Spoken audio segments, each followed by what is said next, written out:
my Vexers, Vexingtons, and newcomers like. You guys coming to watch my stream? Which will also be turned into a YouTube video. Man, that's crazy. Well, now that you're here, I'm going to be reacting to some more crazy food-related videos. And if I switch over here, you can see that I got a ton of videos. So much so that I probably won't be able to react to all of them. And I'll have to save probably quite a few of them for the next stream when I do more video reactions. But after this stream, the next stream I'll do is probably going to be maybe some gameplay for like some more decision-based games such as The Quarry or Until Dawn. Well, I'll be doing both, but yeah, that's gonna be pretty exciting. So I hope you guys had happy holidays. It's the new year. It's January 3rd of 2026 at this time of the stream, and I hope you guys had a Merry Christmas. If you don't celebrate Christmas, then I hope you I don't know. I hope you had like a good time, a good like just relaxation, just enjoying the time with your family, just existing. But yeah, so this is what I'm gonna be reacting to, food related videos. So if you guys happen to watch the stream, you like what you see, then if you don't mind, follow me. You don't have to, but it's very much appreciated. And maybe go check out my YouTube channel. And if you happen to like the content I put out there, then if you don't mind, make sure to like, subscribe, and hit that notification bell so you guys know as soon as my videos are made available, and so that the YouTube algorithm finally accepts me. Well, now that I said that, let's actually get right into it. Alright, so the first one is, let's create the title. I'm fat because I don't eat enough. Secret Eaters. And this is videos made by Kiana Docherty. Sorry for the mispronunciation, but yeah, so this is what we're gonna be reacting to. It has quite a few views here, so let's get right into it here. Of course, we're gonna start with the ad, of course. That's how we roll here. Is it possible to gain weight without overeating, or are we just secretly consuming too much? Are you eating enough to be the size that you are? I eat. This is actually one of the shows that I wanted to react to, Secret Eaters, and probably my 600-pound life, because man, that's just crazy though. I mean, I like food, but these guys, I don't know, they basically live in it, bro. Like, we need food to live, but people also have I guess more of a asphyxiation with food more than others, and yeah, I gotta say myself, I used to be a pretty big eater as well. For my height, 5'9", I used to be 215 pounds, which is crazy. But yeah, these guys, they're on another level. They're on another level, that's for sure. So yeah, we're definitely gonna see more people, on the heavier side of things. Healthy things, I just don't know where I'm going wrong. It's quite fantastic. It mystifies me that I have gained so much weight so quick. I'm not one of the worst eaters out there. Most of the time I'm good. Today we're discussing yet another episode of Secret Eaters, the show that proves if you're gaining weight, it's because you're eating too much. That's it. There's no other reason, you're just eating too much food. Which is a very good thing because it means we are not doomed.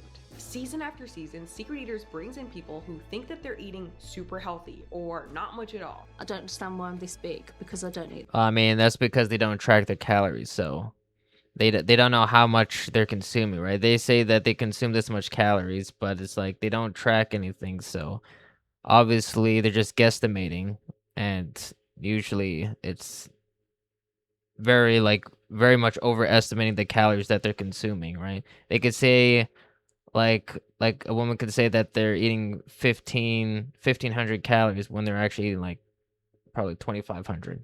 It's crazy. That much. only to prove to them that they are eating much, much more than they think. On Saturday alone, I can't believe this, nearly 7,000 calories Just in on one Saturday? day. The culprit? Mindless eating. Eating without even realizing it. Eating on autopilot. Seems kind of insane, but many of us do this from time to time. We don't notice the cluster. Snacking is what's gonna get you. I'm pretty sure they call it grazing, right? You're just snacking throughout the day, you're just piling on the calories. Sometimes you don't even know you're eating. You're just you're like on autopilot, right? But 7,000 calories in a day? Yo. That's like if we eat just 7,000 calories a day every day, you're gaining like 2 pounds. That's 2 pounds per day you're gaining.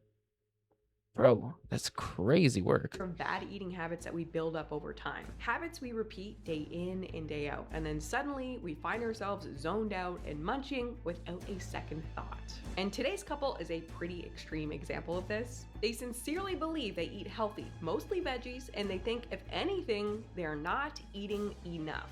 I don't think I eat the amount that my body is showing. I would say some days I don't have enough food, yeah. But is that true? I guess we'll have to wait and see. And as a little bonus, today's episode might just be the most British episode ever made. She comes round. Gotta wait and see. Come on, bro. We know that they're eating too much, right? Can't break the laws of thermodynamics, bro. Come on, man. Energy cannot be created or destroyed. All right, you're getting the energy from somewhere, right? It's not like they're, storing energy from nowhere, right? It's coming from something, right? And it's from the foods that they're eating. She always have a packet of balms with her. He has bought a chip balm. Can't believe you got me in the carbury. I know I'm getting bigger because I can't pass my keks.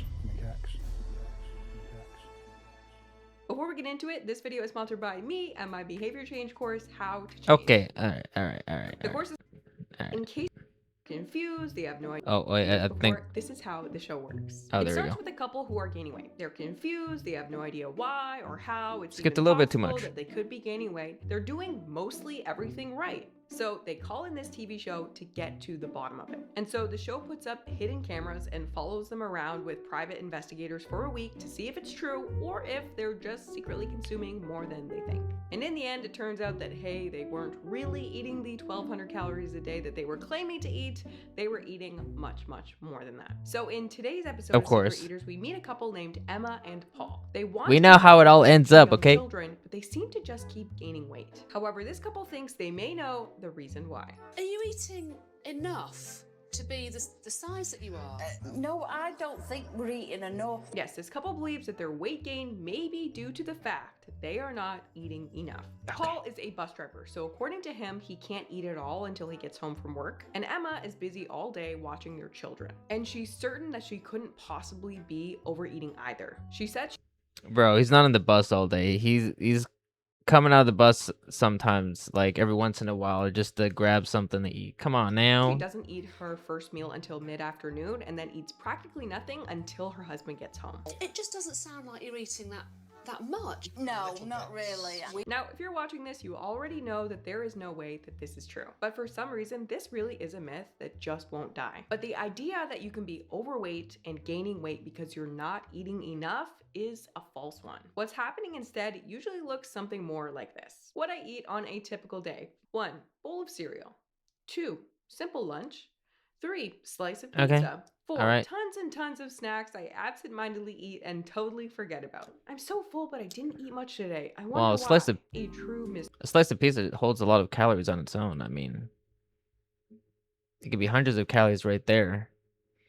And believe me, because I had quite a few pieces of pizza during New Year's. So I've been stuffing myself on Christmas and then New Year's Eve and then of course New Year's, and yeah, I gained a bunch of weight, but it's just water weight. I ate so much calories. I ate to like I probably ate like 5 to 7,000 calories.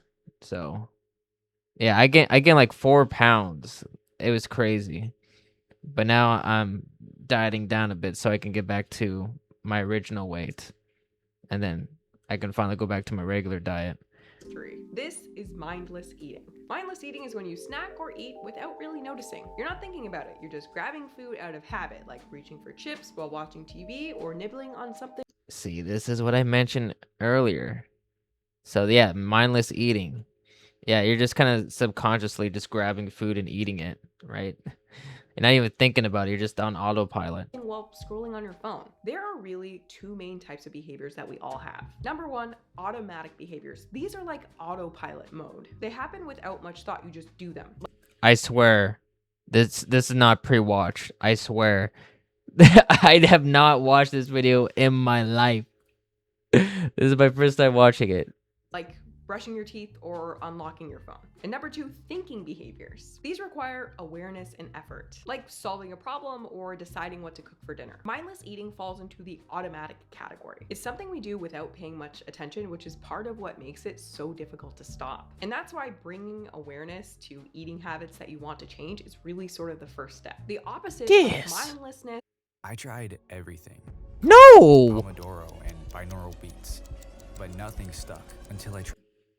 Hey, get your waste out of Which is here. a mental state of being conscious or aware, focused on the present moment. When we're distracted or otherwise not fully paying attention to what we're Just doing, tell me more. we typically revert back to our more automatic behaviors. This mindlessness leads us to doing whatever is our default. And when it comes to Emma and Paul, bus driver Paul's weight has driven up at an alarming rate, while stay-at-home mum Emma is sure her diet isn't to blame for the bowl. What's it saying? What's that saying? It takes like 21 days to form a habit. I mean, if they're consistent with, you know, like tracking calories or just learning portion control, or at least just tracking their calories for like maybe a couple weeks, just to see like how much their like what their calorie maintenance is, then obviously they could be able to like manipulate their weight at will, so they can lose weight or gain weight. But of course, in this case, they want to lose weight. So, you know, just maybe 200 to 300 calories less, put themselves in a calorie deficit, and they're good.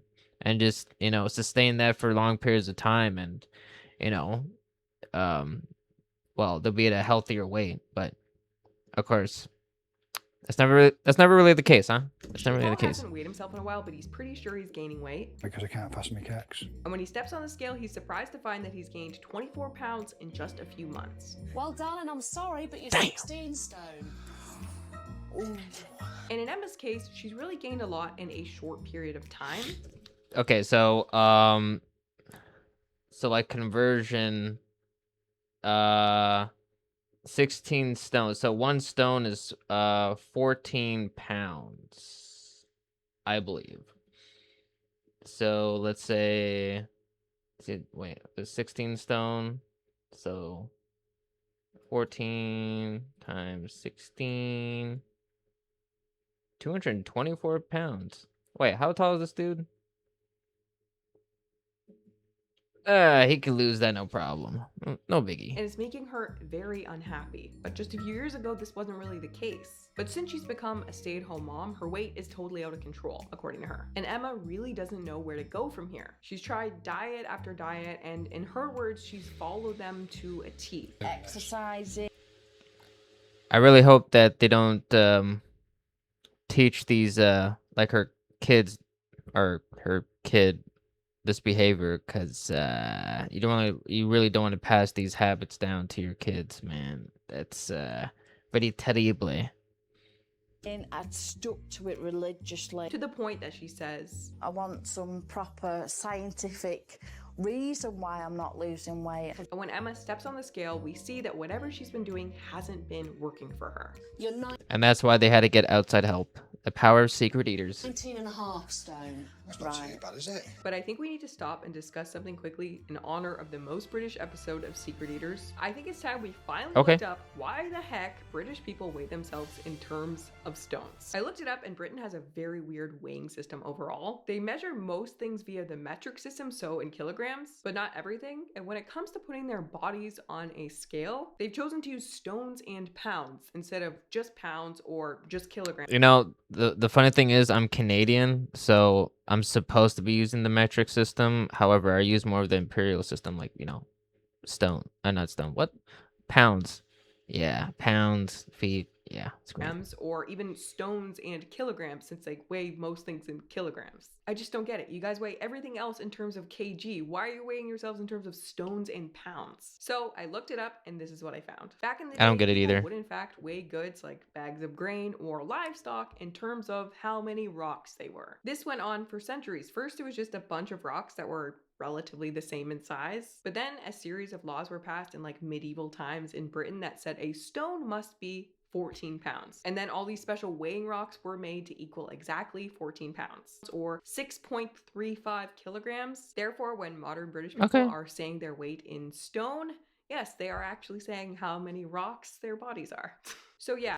Yeah, it's funny because yeah, I know more of pounds than kilograms, so my heaviest weight was 215, so I know that I was like 97 kilos, but now I'm at a much lower weight, and I actually have to search up like how many kilos I am now.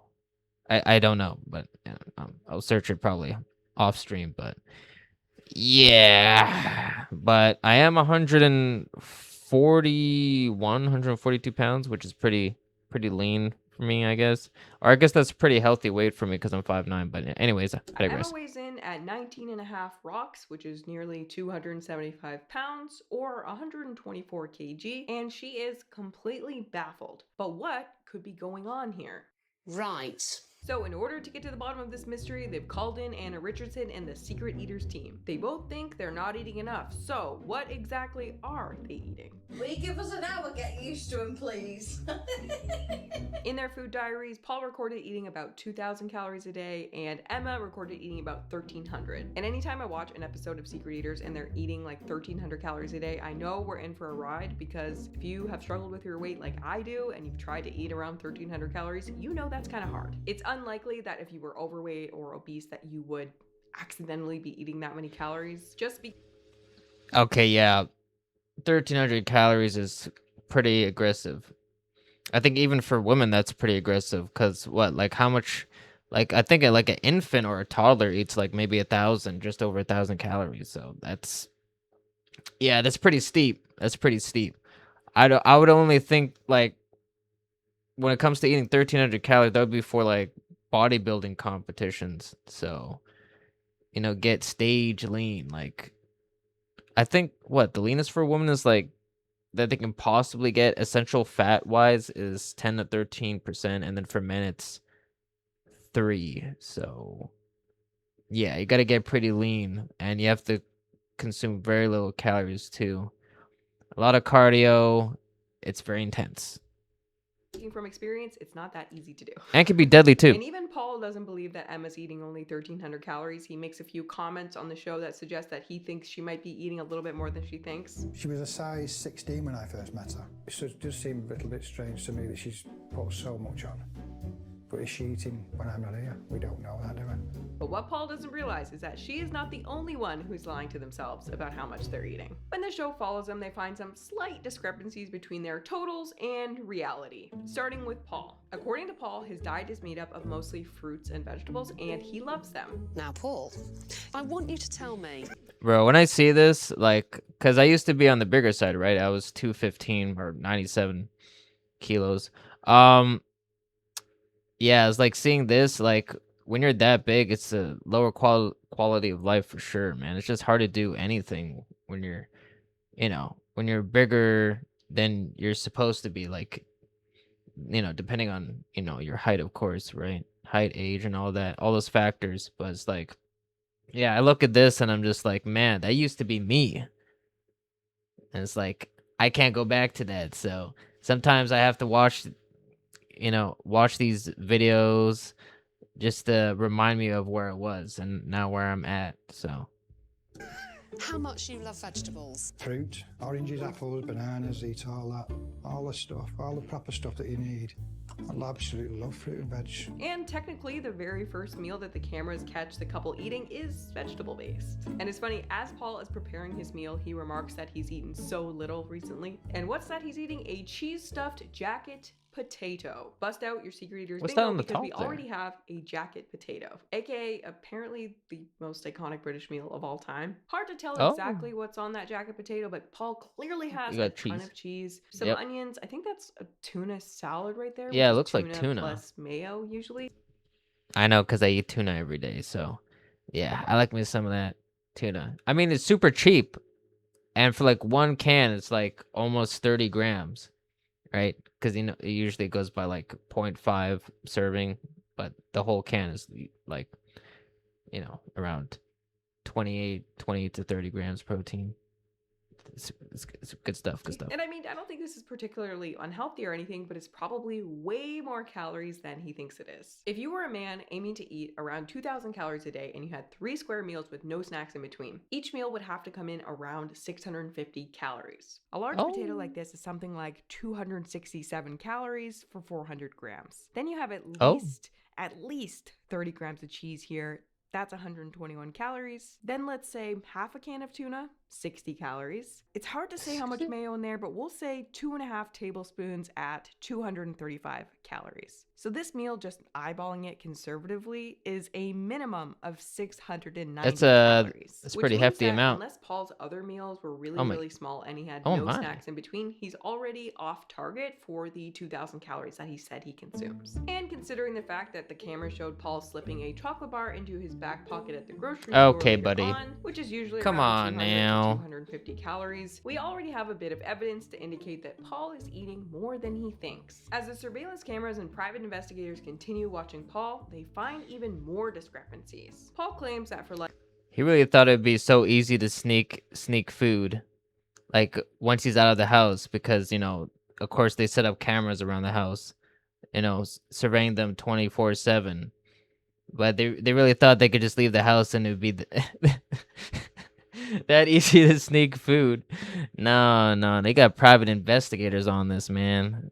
Yeah, it's not safe anywhere. he usually has one Nowhere. of two things. Paul usually has a butty or a pasty at this time, but today he's fueling up on a carvery lunch with friends Debbie and Stuart. Yes, Paul normally eats a butty or a pasty at this time, but he was caught at the carvery instead.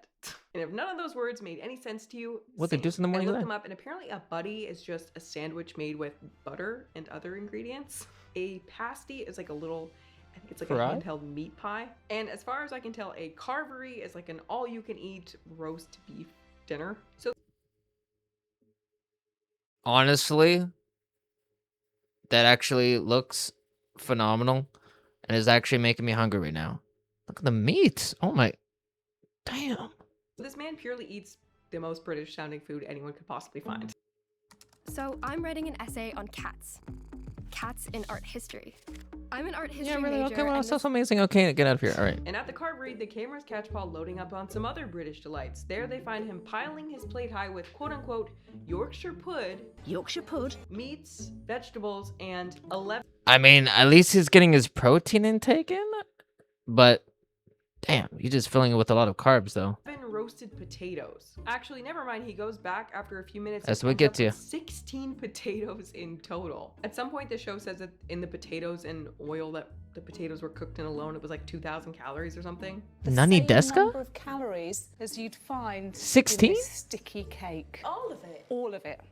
But hey, not like you go to the buffet every day, maybe 2 Wait, plates what did of she pasta. say? The same number of calories as you'd find in this sticky cake. All of it. All of it. But hey, not like you go to the buffet every day, Damn. maybe 2 plates piled high. That is a rare very occurrence for Paul. calorically Except dense. No, his friend confirms that this is his usual serving and he gets this a lot. It was Paul's normal portion, really.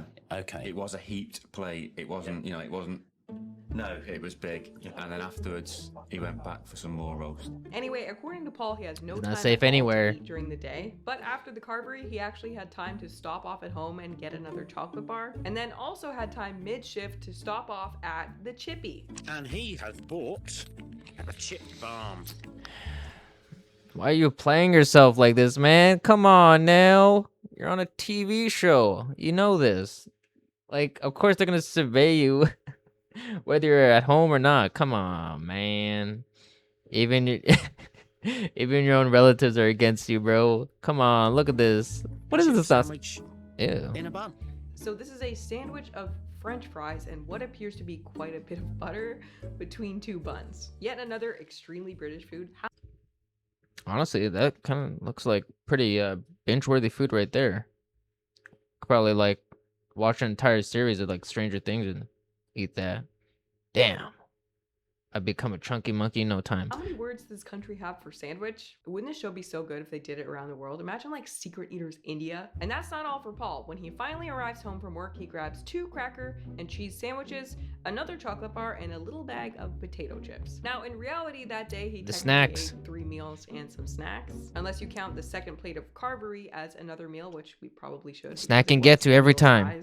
But because every meal was very high in calories, according to the dietitian, he actually consumed around 5,000 calories that day, which is a lot. 5,500 calories. Kind of crazy for a guy who claimed I absolutely love fruit. That's crazy though, because his wife or girlfriend or whatever ate 2,000 calories more than him in one single day. She ate like 7,000. That's like, it's equivalent to 2 pounds of fat right there. And also, I would say some days I don't have enough food, yeah.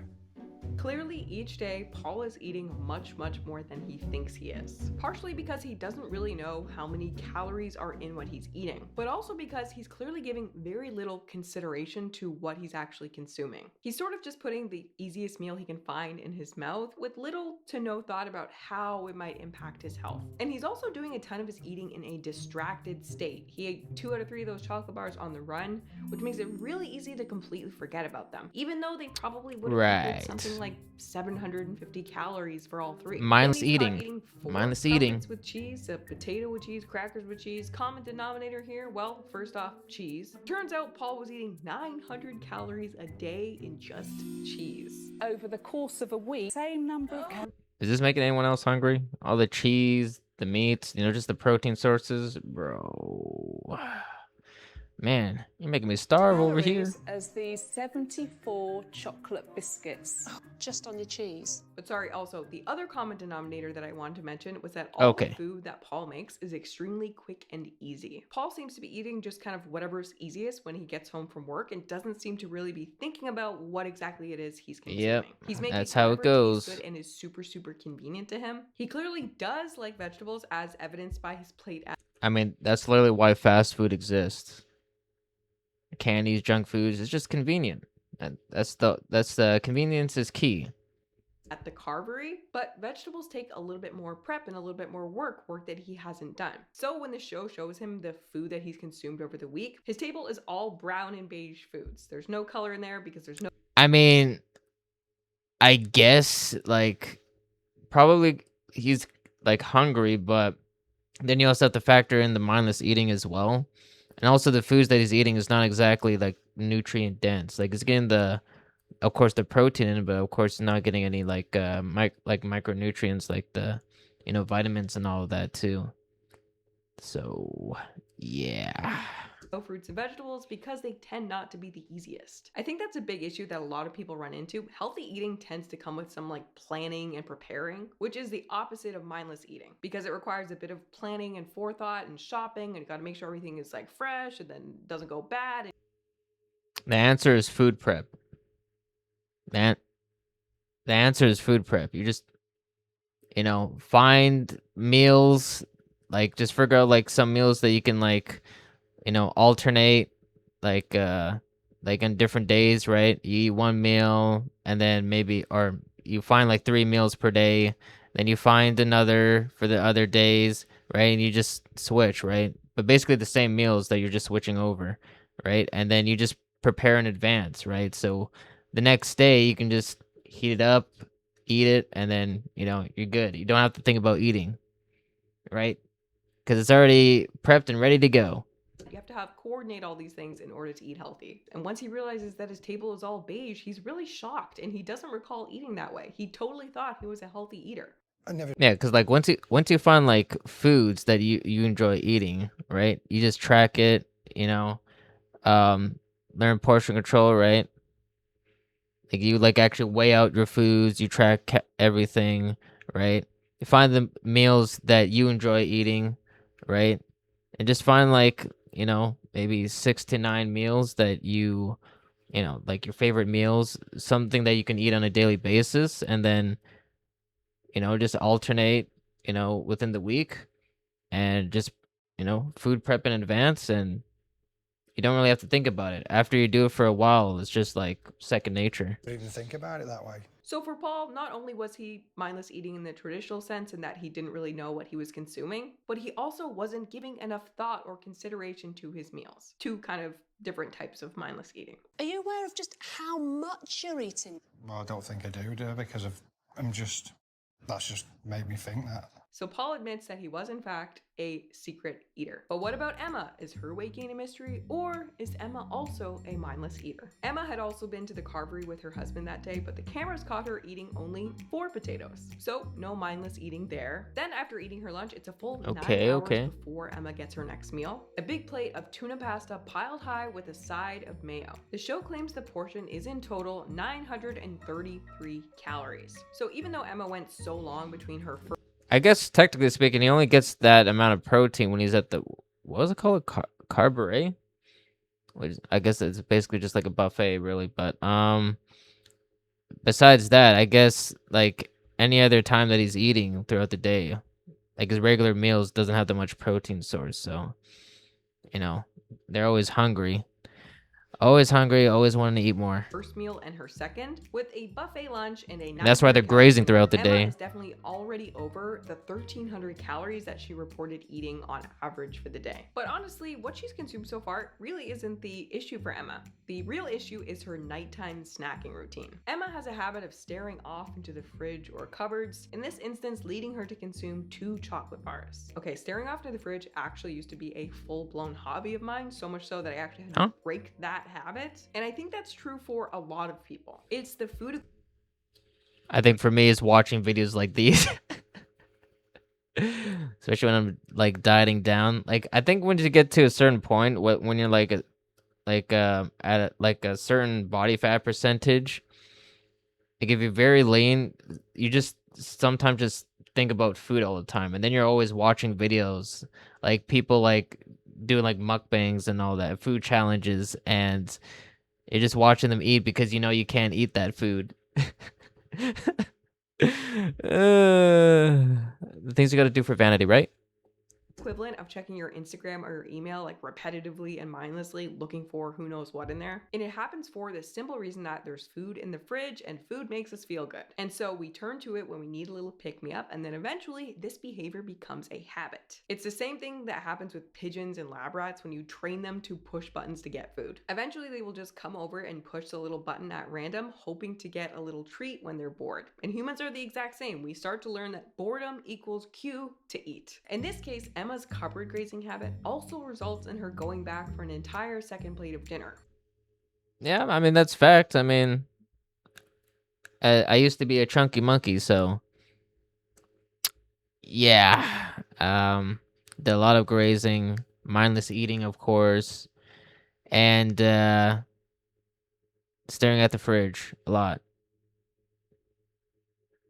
You know, sometimes you have like thoughts of food, like it's not even sometimes, it's pretty much all the time, really. Honestly, you're just thinking about foods. Like once you once you get to a certain point where you're like big enough, like every time you finish a meal, you're just thinking about like when is the next meal. It's bad, bro. It's really bad. For an additional 1,000 calories on top of her day. So yeah, not a great day for her calorie-wise. Apparently between the buffet and the 2 dinners and the chocolate bars, she also managed to eat around 5,000 calories that day. You got through 4,500 calories. The sale is amazing. Oh, come on, bro. Walmart's everyday Why are you low gonna do me prices like are that? I just bought paper towels. Блокбастеры российского проката и сериалы. What are you saying, Мультфильмы sir? и шоу. Весь What? Huh? No? But Okay. hey, Emma did go to a buffet, so maybe this was just a weird day for her, right? The next day, Emma is caught eating potato chips on a walk with her friends. Is that a big bag of crisps there that she's got in the buggy? I think it is. It's like a massive bag of crisps. And then again, while standing around at the cupboards. That's funny. And then again, while watching TV. She's like walking with the bag like it's a child, bro. And her children right there. That's crazy work. They also catch her eating some crumpets with jam, another British food, and 2 barms, which according to her friend is common practice for her. She comes round, she'll always have a packet of barms with her and meat. She loves barms. She's dead. So I mean, it's not like Emma is spending all day eating fast food, but she's definitely eating much, much more than she realizes, all thanks to mindless eating. And keep in mind that Emma was convinced that she was eating really healthily and not that much at all. You know, I do eat healthily, so it is a bit of a loss to me why I'm this. Honestly, I think like probably to like stave off like the hunger, the cravings, honestly, just probably consume your protein sources first. Like, honestly. Because I think that like the average person needs what? Maybe 0.7, 0.8 grams of protein per pound of body weight. So, you know, if you just, you know, consume that based off your body weight, right? Just the protein first, right? You're going to feel more satiated. And since protein, you know, it takes a much longer for your body to break it down, right? So it is the most satiating macronutrient. So if you consume that first, you're not going to be hungry, right? Then the carbs and fats come later. Like, I mean, it's simple fix, simple fix.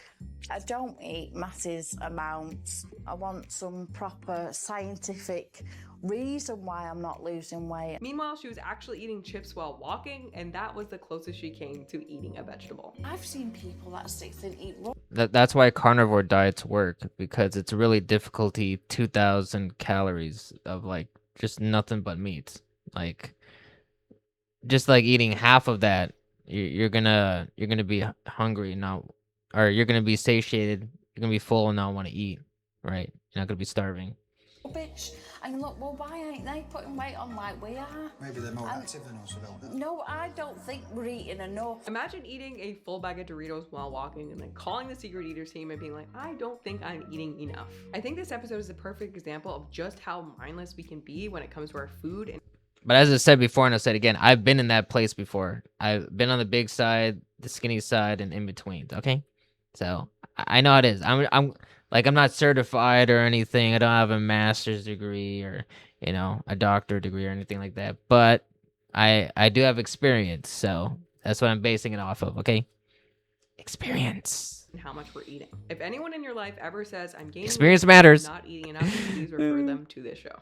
And it really is incredible how long this myth has made it and how many people believe it. But if there's one explanation for this whole mindless eating thing that can help us change our behavior, it's that when we're running on autopilot, we are essentially unconscious. Not like this kind of unconscious, but just like we are going through the motions and we're not giving any thought to what we're doing at all. There's a lot of stuff we can be doing, a lot of patterns and behaviors we can be repeating without even realizing it. Emma really proves this by not having any idea what she's eating next. The show is showing her footage of herself the week she was being recorded, and she literally can't remember a single thing that she's consumed. See, that's what I'm saying. If you actually plan meals and prep your food, you don't actually have to think about what you're gonna eat the next day, or, you know, within an hour or two. Like, you already have it set, planned, and ready to go, right?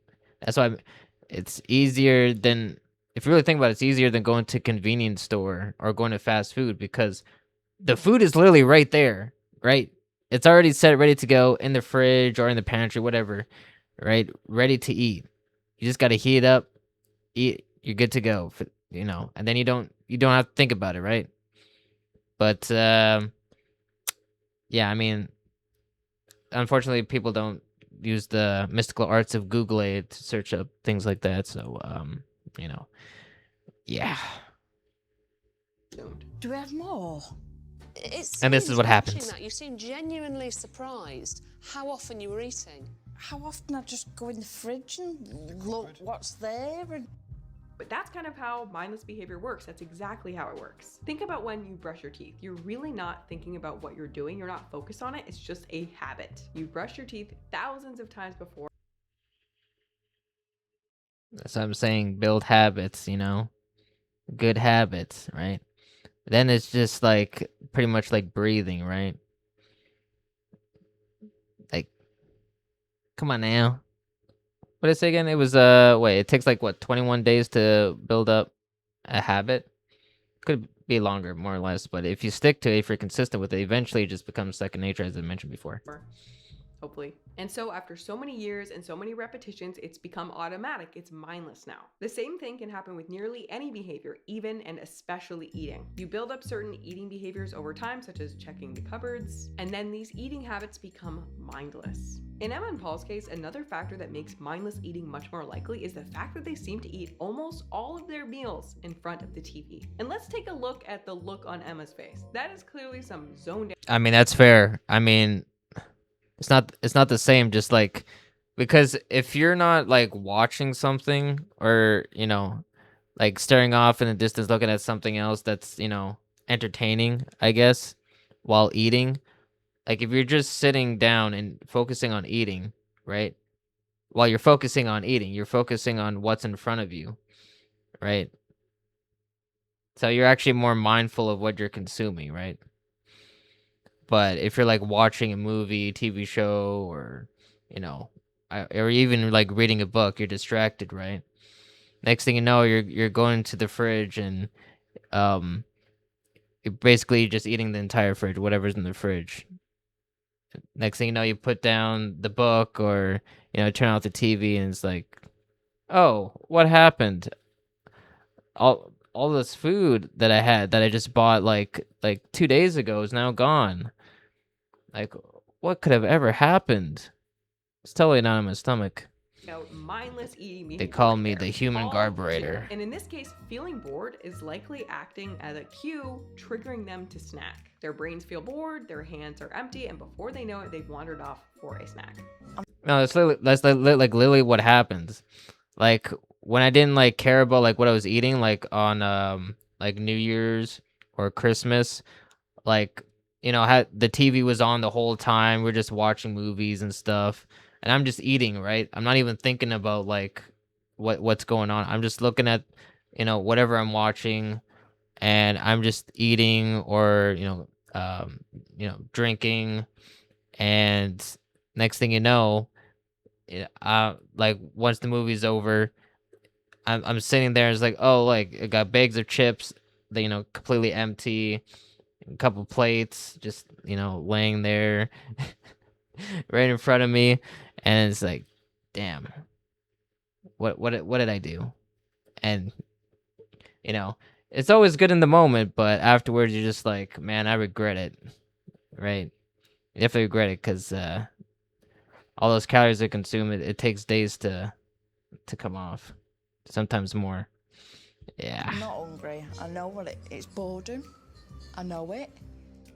But there's a real reason that people recommend not eating your food in front of the TV or any other distraction for weight management. Dr. Suzanne Higgs and colleagues have shown that memory plays a key role in when, what, and how much we eat. In a series of research studies, participants ate a meal with or without distractions. Participants who watched TV or played video games while eating had poor memory of what they ate. They also ate significantly more at their next meal and felt more hungry than their non-distracted counterparts.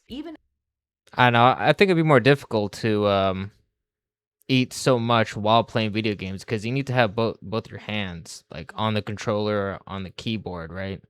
So I don't know. If you're like watching a show or something like that, then, you know, your hands are free, and then, you know, free to grab, you know, anything that's in the pantry, or anything that's, you know, that's edible, and stuff it down your face. Yeah. if they ate the same amount of food. This is part of why mindless eating often Guilty equals as overeating. charged. In the end, Lynn Garden shows them what they were eating, and it was a lot more than they thought. As we know, Paul thought he was eating around 2,000 calories a day, but in fact, he was actually eating 4,100 calories a day. And Emma, who thought she was eating a sparse 1,300 My guy. calories a day, was actually eating around 3,500 calories a day. So Wait, how Lynn much set was them up. she? Did she say that she was supposedly eating? 1,300 calories a day was actually eating around 3,500 Wait, she actually really said that she was consuming 1,300 calories? Bruh. calories a day. So Lynn sets them up on a plan, and they actually both crush it. Maybe more so than anyone else on the show. If she was consuming 1,300 calories, I'm pretty sure she'd be like pretty much like a bikini model or something like that. 1,300 is very low, even for a female.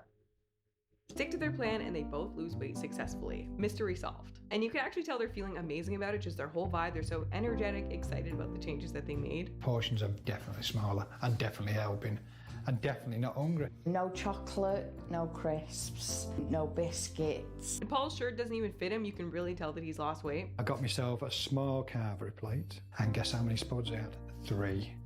It really just goes to show how powerful mindlessness and the reverse mindfulness can be. The act of I don't want to be that guy who's like all pessimistic, you know, have like a negative view or anything, but I feel like they're just saying that just to say it on, you know, television. They probably would just went back to their old habits and started just eating whatever they usually eat. But who knows? Maybe maybe I'm wrong. Like maybe they actually, you know, changed their habits and they're actually eating healthier, you know, what's being displayed on the screen. But I don't know. I'm a little skeptical on that.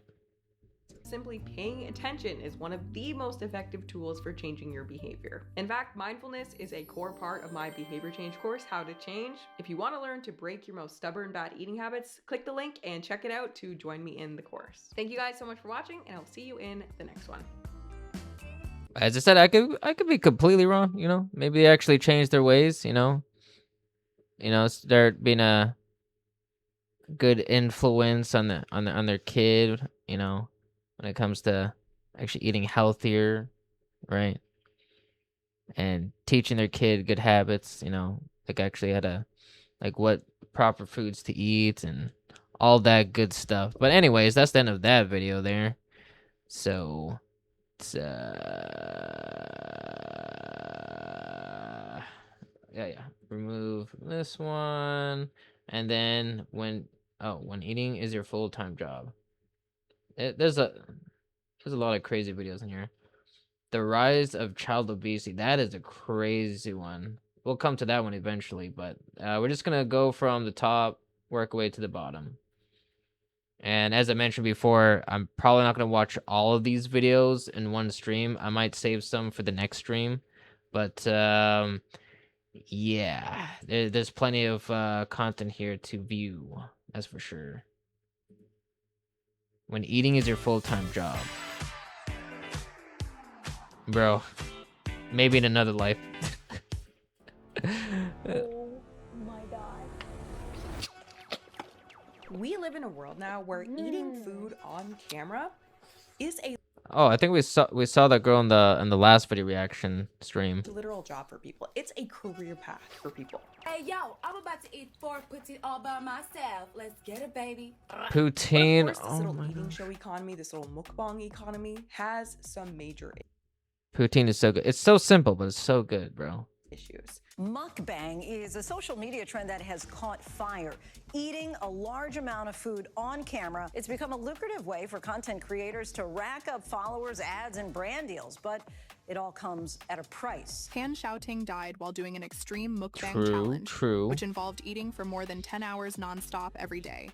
Unless you're a food competitor and you literally train for this, like expanding your stomach and then actually like eating less or not eating for a couple days beforehand, like prior to food challenges and competitions and all that.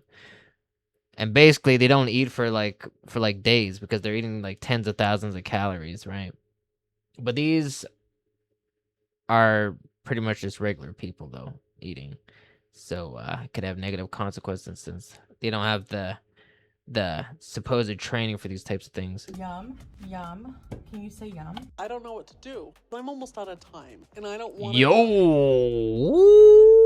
There is so much I want to talk about today. Eating on camera as a job and all the workplace hazards Her stomach is basically a coffee table, bro. Oh my gosh. that come along with that, including already some deaths, the mukbangers whose health is clearly visibly at risk, and those who are, not so obvious. The fact that some governments have already considered banning mukbangs as a public health threat. And the flip side, the absurdity and potential issues that come along with watching people eat as a literal hobby now. But before we do all that, a quick overview. This might be disgusting, like morality wise, but damn, some of those foods there, it's making me hungry, bruh. If you don't know what a mukbang is, it's people eating a meal Okay, that's on gross. camera, and as it normally happens, it's a big old Okay, I guess pile they of all can't food. be Now, the mukbang genre has expanded a lot lately, delectable. and I feel like there are lots of different ways to mukbang. You do have some people who are just kind of like tasting things. Does that count as a mukbang? World's I'm not hottest totally gummy sure, bear? but as Why? we're discussing it, we're really talking about people who are showing up and eating a big old pile of food on camera, which is basically the majority anyway. I did an hour-long video on mukbang like years and years ago, but back then mukbangs were mostly all on YouTube and they were all long form. They have evolved an awful lot since then. They're mostly short form now, at least from what I've seen. And What is short-form that? content has changed mukbangs. That looks like a gummy pizza. It probably is a gummy pizza. I prefer the real thing. Thank you. Many of the most successful mukbangs are now rage baits, like what you just saw. They make it onto TikTok's For You page because they are because they're gross, because they're weird, because they're over the top. You keep watching because they're so disturbing that they are annoying. And like the ones I just showed you, they were extreme examples. I used to think that that was kind of like all mukbangs were on TikTok, but after researching this video, I found a whole... But yeah, most of them are fake though. Usually they cut out the bits where they're like spitting it out or regurgitating it, vomiting, right? Because they don't really eat all the foods, but if they do, they kind of just, kind of just eject it out of themselves afterwards. But yeah,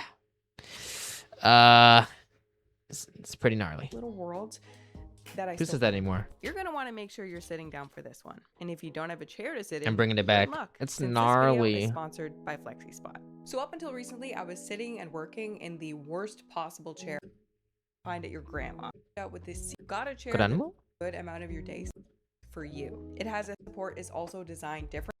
Automatically suspension is super important things for me. DR is super after self working.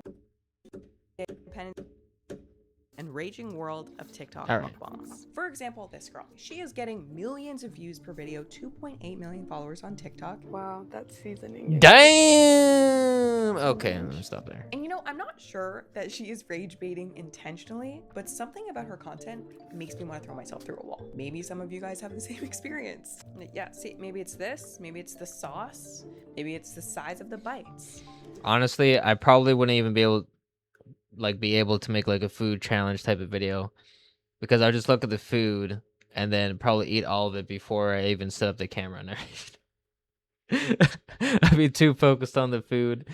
But that's just me though. Maybe it's her staring into your eyes while she does it. I don't know, but I don't like it. Because if I was doing a food challenge, I'd have to not eat for a couple days to do these types of challenges where you're eating tens of thousands of calories. I would be hungry, bro. All I'd be thinking about is food, bro. I do think that the sauce thing, it's kind of her signature thing, I think, and it's definitely part of the problem. So yeah, this whole thing Damn, is she really likes that white sauce. Other accounts are much less subtle. Many TikTokers have taken to making you angry in much more obvious ways, such as enraging you by making Mayonnaise? such questionable health choices. Actually, mayonnaise with fries is pretty fire. Not gonna lie, it's actually pretty good. That's just me though. That it literally pisses you off. Or And is the first it? person that comes to mind for that is a Wait, TikTok what? creator. What was that? Choices that it literally pisses you off. Is And that the first EpiPen? person that comes to mind for that is a TikTok Yo, that's creator by crazy the work, name my of guy. James Bola. Oh, this guy again.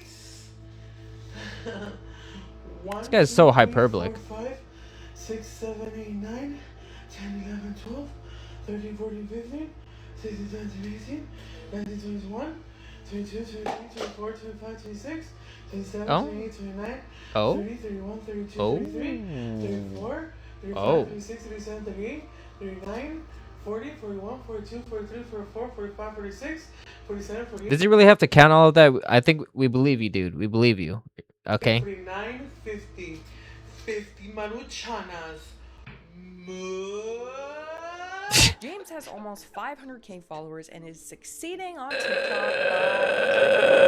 His thing is making the audience angry by eating an excessive amount of usually noodles. He does doubt. I know he's rage baiting, but it's I don't know. This guy's actually pretty entertaining though. Even though he's speed running to his grave. Yeah, that's how it's going for him. Stuff, but he's mostly about the noodles. Unless he pulls like the Nikocado avocado move, where he actually loses all that weight, or I guess like he posts so many videos or has so much pre-footage that he actually has enough time to upload his videos while losing the weight. But yeah, I don't think it's the case here. I don't think it's the case. You can see here we have what appears to be a cat litter box full of instant noodles. Then James will proceed to eat these noodles in front of the camera for 5 full minutes straight while moaning. And this works, and it works well. This next video has 18 million views. Bro, the moaning is crazy. Snack, because we're waiting for my DoorDash to get here. It says it's me 35 minutes for it to get here. So we're gonna eat 1, 2, 3, 4, 5 bulldog noodles carbonara. A little snack. Moo. Now, obviously, making a little snack while waiting for your DoorDash is problematic. This But guy's kind of just takes it to the next level. guy's because hilarious. It's already frustrating seeing him eat like this, being obviously extremely and dangerously overweight. But that little snack thing, it just Really? is the straw that Didn't have to tell us pushed that. him to 18 million views. 5 bomba-clot noodles as a snack. He knew someone had to step up after Nikocado retired. The heavy breathing, hello. We're all just worried about you at this point, and I've only known you for about 5 minutes. Now James is kind of trolling. I swear this is not pre-watch. I didn't know that she was gonna mention Nikocado. Okay. Yes, he's using his situation to his advantage. He starts every video with mood. Mood today for breakfast. I felt like having something sweet, and this is all I had, so. He is self-aware about what is getting these views, but as much as he's trolling us, he's also trolling himself because he appears to be genuinely eating all of this food. It's a disturbing situation. It's hard to watch. You don't say. Trying to make it a little bit healthier by just adding some keto whipped cream. It's not crafty. It's Wouldn't it be healthier to not have the whipped cream in the first place? Man, this guy's trolling. Okay. He's posting literally constantly, sometimes more than once a day, and there is quite clearly a genuine problem here. But like Nikocado in the past, he now has a trail of people following him around, essentially paying his bills for self-destruction. People are in the comments annoyed. Bro, won't see hurt, GTA concerned, 6. but Yo, that's crazy. I don't think most of us are gonna see GTA 6, bro. It's gonna be delayed indefinitely. really all just feeds into James's success on TikTok. And that is the most I have low twisted thing expectations and you about never be this disappointed. mukbang niche. Issues with food are being incentivized. It has actually never been a better time to make questionable health choices. And James is a really obvious situation. You take one look at this case and you're like, okay, well, this isn't right. But I feel like for every James who the situation is completely obvious, there are probably 10 more who you can't see, who maybe look like the picture of health, but have who knows what going on. Oh, a picture of behind health, closed really doors. well. And it's okay. not everyone, to be clear. I mean, some people are probably like, yeah, I just didn't want to work my shitty retail job anymore, and I figured I could eat food. But that's the thing, you really just can't tell. And there are definitely people who look like the picture of Yeah, don't work retail. Don't do it. I've done it. It's terrible. But if you have no choice, then Sag. health, but are really monetizing something that is super, super destructive to them. Here is your typical short form TikTok mukbang, okay? If a person in their car, always in their car for some reason, eating a face-sized burrito. Look how big this is. This is actually crazy. or a sickening amount That's an of salt, arm-sized and no burrito. salt. You're or crazy. an absolute stack of deep fried like the this twice the or size of her head. spicy noodle that. Like, if you succeed at making mukbang your full-time thing, your day at the office is kind of weird. And the more you grow and the more you want to grow, like Day in the the more ambitious office. you are, the more precarious of a position you find yourself in. And I think this next mysterious Reddit post sums up the situation quite well. My daughter is a mukbanger. I'm very new to Reddit, so pardon me if I don't do this correct. I am very concerned about my daughter's sudden weight gain. She's been taking place in what's called a mukbang, which is where people online film themselves eating large amount of food for views. My daughter has always enjoyed eating food, but in an amount that was considered normal. When she was younger, she was more active and would dance and go to the gym with me. However, about 1.5 years ago, I noticed a change. She used to go out and get unhealthy food once or twice a week to film for her TikTok. Her dad and I were okay with this since she would only eat half and give the rest to us. However, recently she's been ordering a significant amount of food and eating it all almost every day a week. According to Every her, day. her fans enjoy watching her eat and donate money so she can buy more food. I'm very concerned about Oh, because I was gonna say, like, are parents paying for this? But no, it's her viewers. Damn. her health mentally and physically, especially since she has gained a significant amount of weight in the last few months. She no longer dances and instead films multiple mukbangs a day so that she can continue to eat more food and make more money. We have expressed our concern to her about TikToks and her eating habits, yet she insists that she's not being unhealthy. What do I do? But that's the thing about mukbangs. For many creators, they're not just one of those taste test mukbangers. They're not just eating one little thing and then moving on. It's never a salad. It's usually a platter. A pile of food. And you can imagine this exact same scenario taking place in households across the world. Person starts mukbanging, they have success at mukbanging, so they start taking it seriously. They go from doing it a few times a week to doing it every single day. But putting in more hours in the office means gigantic Wingstop orders and buying this thing for your car. Any way you slice it, it is kind of a weird way to live your life. Are there ways to do it that are not problematic? I assume. Is it better than working some retail job that you absolutely loathe? Okay, the picture of food on the left there, not her eating the food, but the picture with the tray full of food is making me hungry, bro. Probably. Like, can you imagine telling some medieval peasants that in the future people are gonna have this job? Like, I'm sure some people are like, eating food on camera. Hell yeah, I'll do that. That sounds great. But that doesn't mean that it doesn't come with some serious issues. If you want to show your daughter what her life might be like in 15 years, watch My 600 Pound Life Season 9, Episode 1, Samantha Story. About 15 minutes in, she starts talking about eating online for people. As I said, watching shows like Secret Eaters and My 600 Pound Life especially, like, man, like if you've been overweight before and then you have like, you know, a crazy transformation, you lose all that weight, you know, get ripped, and then, you know, you look at photos of yourself before and just like, you're just thinking, what are you doing? What are you doing? Or you watch these shows and you see people like pretty much how you were, but on a much grander scale, you know. You know, you appreciate the actions that you took to, you know, actually strive to be better and, you know, follow a different path that's not so, morbid. Anyways. But never directly says anything about mukbanging. My life is so miserable now. Bro, if I keep pausing like I just did right now, I'm gonna... This 28-minute video is gonna be like an hour long, 2 hours long. It's gonna be like a 5-hour stream, bro. Because I've let my weight get so out of control that I'm barely functioning. Now, I doubt that mukbanging would take you that far, but there are certainly some parallels. Except that most mukbangers that I've seen are not unhealthily overweight. Most of them are healthy looking, thin even. And this is something we'll talk about soon. Yeah, but that's because you can see that these are shorts and there's a series of jump cuts, which means that they're not eating everything that's shown on the video. But anyway, if you keep reading through that thread, a lot of the people were commenting saying that this is like a weird RP of a creator named Jellybean Sweets. Jellybean Sweets went viral on TikTok in 2024 for eating voraciously. Oh yeah, I think I've seen her in the last video reaction I did in my stream. People noticed that Jelly Bean's content went from dance videos to doing daily fast food mukbangs. Not only that, but as she started to have success, she started occasionally doing twice-a-day content, which resulted in people calling her the next Nikocado. If you don't know who that is, it's beyond the scope of this video. But she was posting 2 fast food mukbangs on the same day. She was known for piling the food high with sauces. Just knowing that all these hate views and comments and concern are just making her more money. So she's in this situation where she's now eating more and more and more and more to capitalize on her success. And at that point, people start accusing her of having an addiction. Was there not any sauce on that burger? Like, why is she adding so much condiments and like sauces? Like, damn.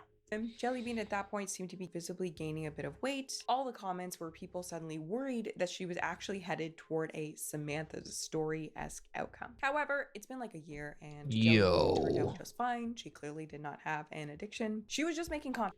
Coffee table. And that looks like an addiction. Such is the life of a mukbanger. Looks like an unhealthy addiction to fast food is just your job. But not everyone is quite so lucky. There have now been 3 official deaths connected to mukbang. Seriously, people have already died. Well, that's a given. Doing this or connected to doing this. Waffler69, Dong's Apatang, Effican Culture, and I mean, what do you expect when you're consuming so much calories, so much food that your body literally can't handle it? Like, come on now. Xiaoting have all died from mukbang-related complications. The pinnacle of Except for gluttony. Xiaoting. That actually turned out to be a weird internet hoax. Oh. Her, as extreme eater, dies during live stream of 10-hour food. A 24-year-old live streamer died while broadcasting a 24? on cake, chicken fingers, and seafood to thousands of her followers. Pan Xiaoting from China died last week from a suspected stomach tear while gorging on 22 pounds of food, including what appeared to be chocolate cake. Okay. Chocolate? So the story was that she literally died midstream, right? Meaning she's dying in front of an audience of like hundreds, maybe thousands of people. And the news stories had all these crazy Yo, dying during the live stream is absolutely crazy. details like this. Autopsy results revealed that her stomach had become severely deformed and filled with undigested food, suggesting that her stomach could have burst, causing stomach acid and food to leak into her abdomen. Shocking, terrifying, what the Yet you look into it, golly, you cannot find the footage of the stream. You can't even find her. I saw a bunch of different pictures posted, kind of look like a different lady. Like if you look at the face, the eyes are all cut off, but it looks like a different lady in every single one. When that's what I'm saying. They're speed running to the grave, bro. you look up Pan Xiaoting on Google, it says Chinese professional pool player. But one detail, this woman right here, she appeared to be in multiple of the photos on different news sites. But guess what? She is still very much alive. She is posting content on Douyin, aka Chinese TikTok. She needs to go to jail, bro. Not normal TikTok. She is posting content on there literally to this day. Okay, she is alive. See, there she is. She's wearing a meat shirt, eating mac. I'm pretty sure that's illegal. You can't just do that. Fake your death like that. Macaroni and cheese. It's really hard to navigate this account or even figure I don't know. Maybe it's different in China. I don't know. out her name. But yeah, that whole thing seems Different to plays, different rules. Where it comes from or who made it or how it got onto different news sites, I have no idea, but it became a hoax that became real news. I don't see any way that this is real. The other people did actually die though, from a mukbang or mukbang related complications, and the most interesting story here to me was this one. Filipino content creator suffers cardiac arrest and dies after fried chicken mukbang. Mukbang nga ba talaga ang dahilan ng kanyang kamatayan? Yep, those trans fasts will This get is you every posted by an time. actual news company. Dude, the teeth, the booms on the t-shirt. Who edited this clip? And thinking about Dong's was he looked perfectly healthy, but he was filming content like this every single day. And it turned out that he had That'll do it. blood pressure, something like that. Something that basically was like High blood yeah, pressure. You shouldn't be mukbanging, but was mukbanging anyway. So even though he didn't look unhealthy, he was literally putting himself at risk by making content like this every single day. And there's just no question that a lifestyle like this takes a toll on your body. We've all consumed too much food on the holidays, but now like imagine going and doing that every single day for 5 years. It's truly a crazy way to live, and Yep. I do think that there will probably be more deaths. It actually kind of reminds me of, I just finished reading this book on Alexander the Great, and in the book he's holding these. I'm surprised I didn't die because I was basically eating like that for years. You know, that's how I became a chunky monkey, bruh. Chubby wubby. And, you know, I guess that's why you gotta be grateful of, you know, not being one of those statistics, right? So, yeah, I'm definitely grateful that, you know, I actually turned it around. Ridiculous feasts that end up devolving into eating contests, including at one point a wine drinking contest, which everyone had fun and everything, but then 30 people died like a week later. Yeah, it's And the fun person that until won it's that not fun. contest also died. So yeah, overconsumption is problematic. And I feel like someone who puts this Huh? into Wait, perspective what? kind of scientifically is Matt Stoney. Really good example of Oh, someone who Matt actually Stoney. does this truly Damn. responsibly and what that means and what it takes. The man, the myth, the legend. No, it's actually not that much. It's only 7.5 pounds of food. Yeah, it's like, as I said, I watch like competitive eaters like Zermatt Neo. I think now can like eat like, he's basically like this guy. He's like basically skin and bones, and he can eat like 10 kilograms, which is around 22 pounds. Yeah, around 22 pounds of food. It's just absolutely crazy, and he can eat it within like under an hour. It's absolutely insane the foods that he eats too. Less than 8,000 calories, just about 8,000. Shouldn't be that hard. It's gonna be hot. The contrast between Matt Stoney and your average mukbanger is disturbingly large, okay?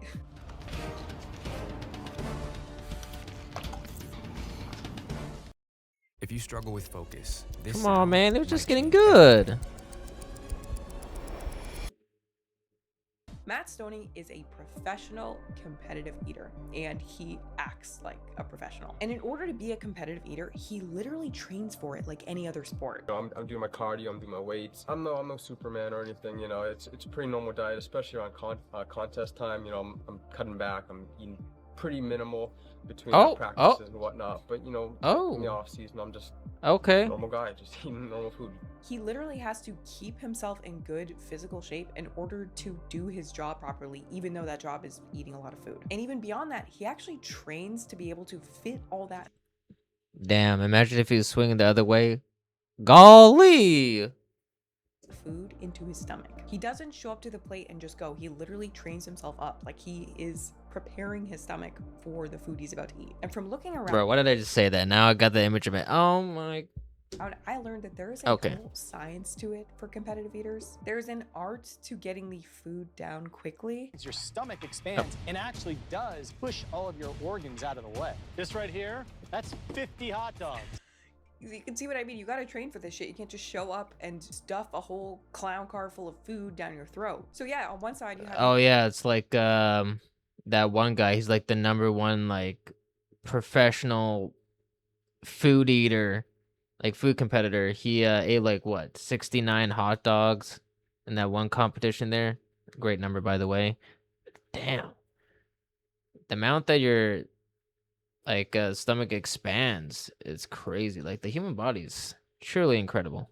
These competitive eaters who are literally training for this lifestyle. And on the other side, you have mukbangers casually eating this all in their car. I saw this one clip of Matt Stoney. I lost it. Maybe I'll be able to find it by the time I'm editing it. But it was a clip of Matt Stoney who had like literally EMT standing by so he didn't die on his 21st birthday. Seems a little bit different than what's going on with the mukbangs. But that's how serious these professional eaters are taking it, because that hot dog stomach is no joke. But then on the other side, you have people who just show up, start eating a big pile of food like this in their car and call it content. Unless, of course, they're not eating this food at all. Unless, of course, they're faking it. Here is a clip this person forgot to edit out. She spits it out mid-chew into what's assumed to be an off-camera garbage can, then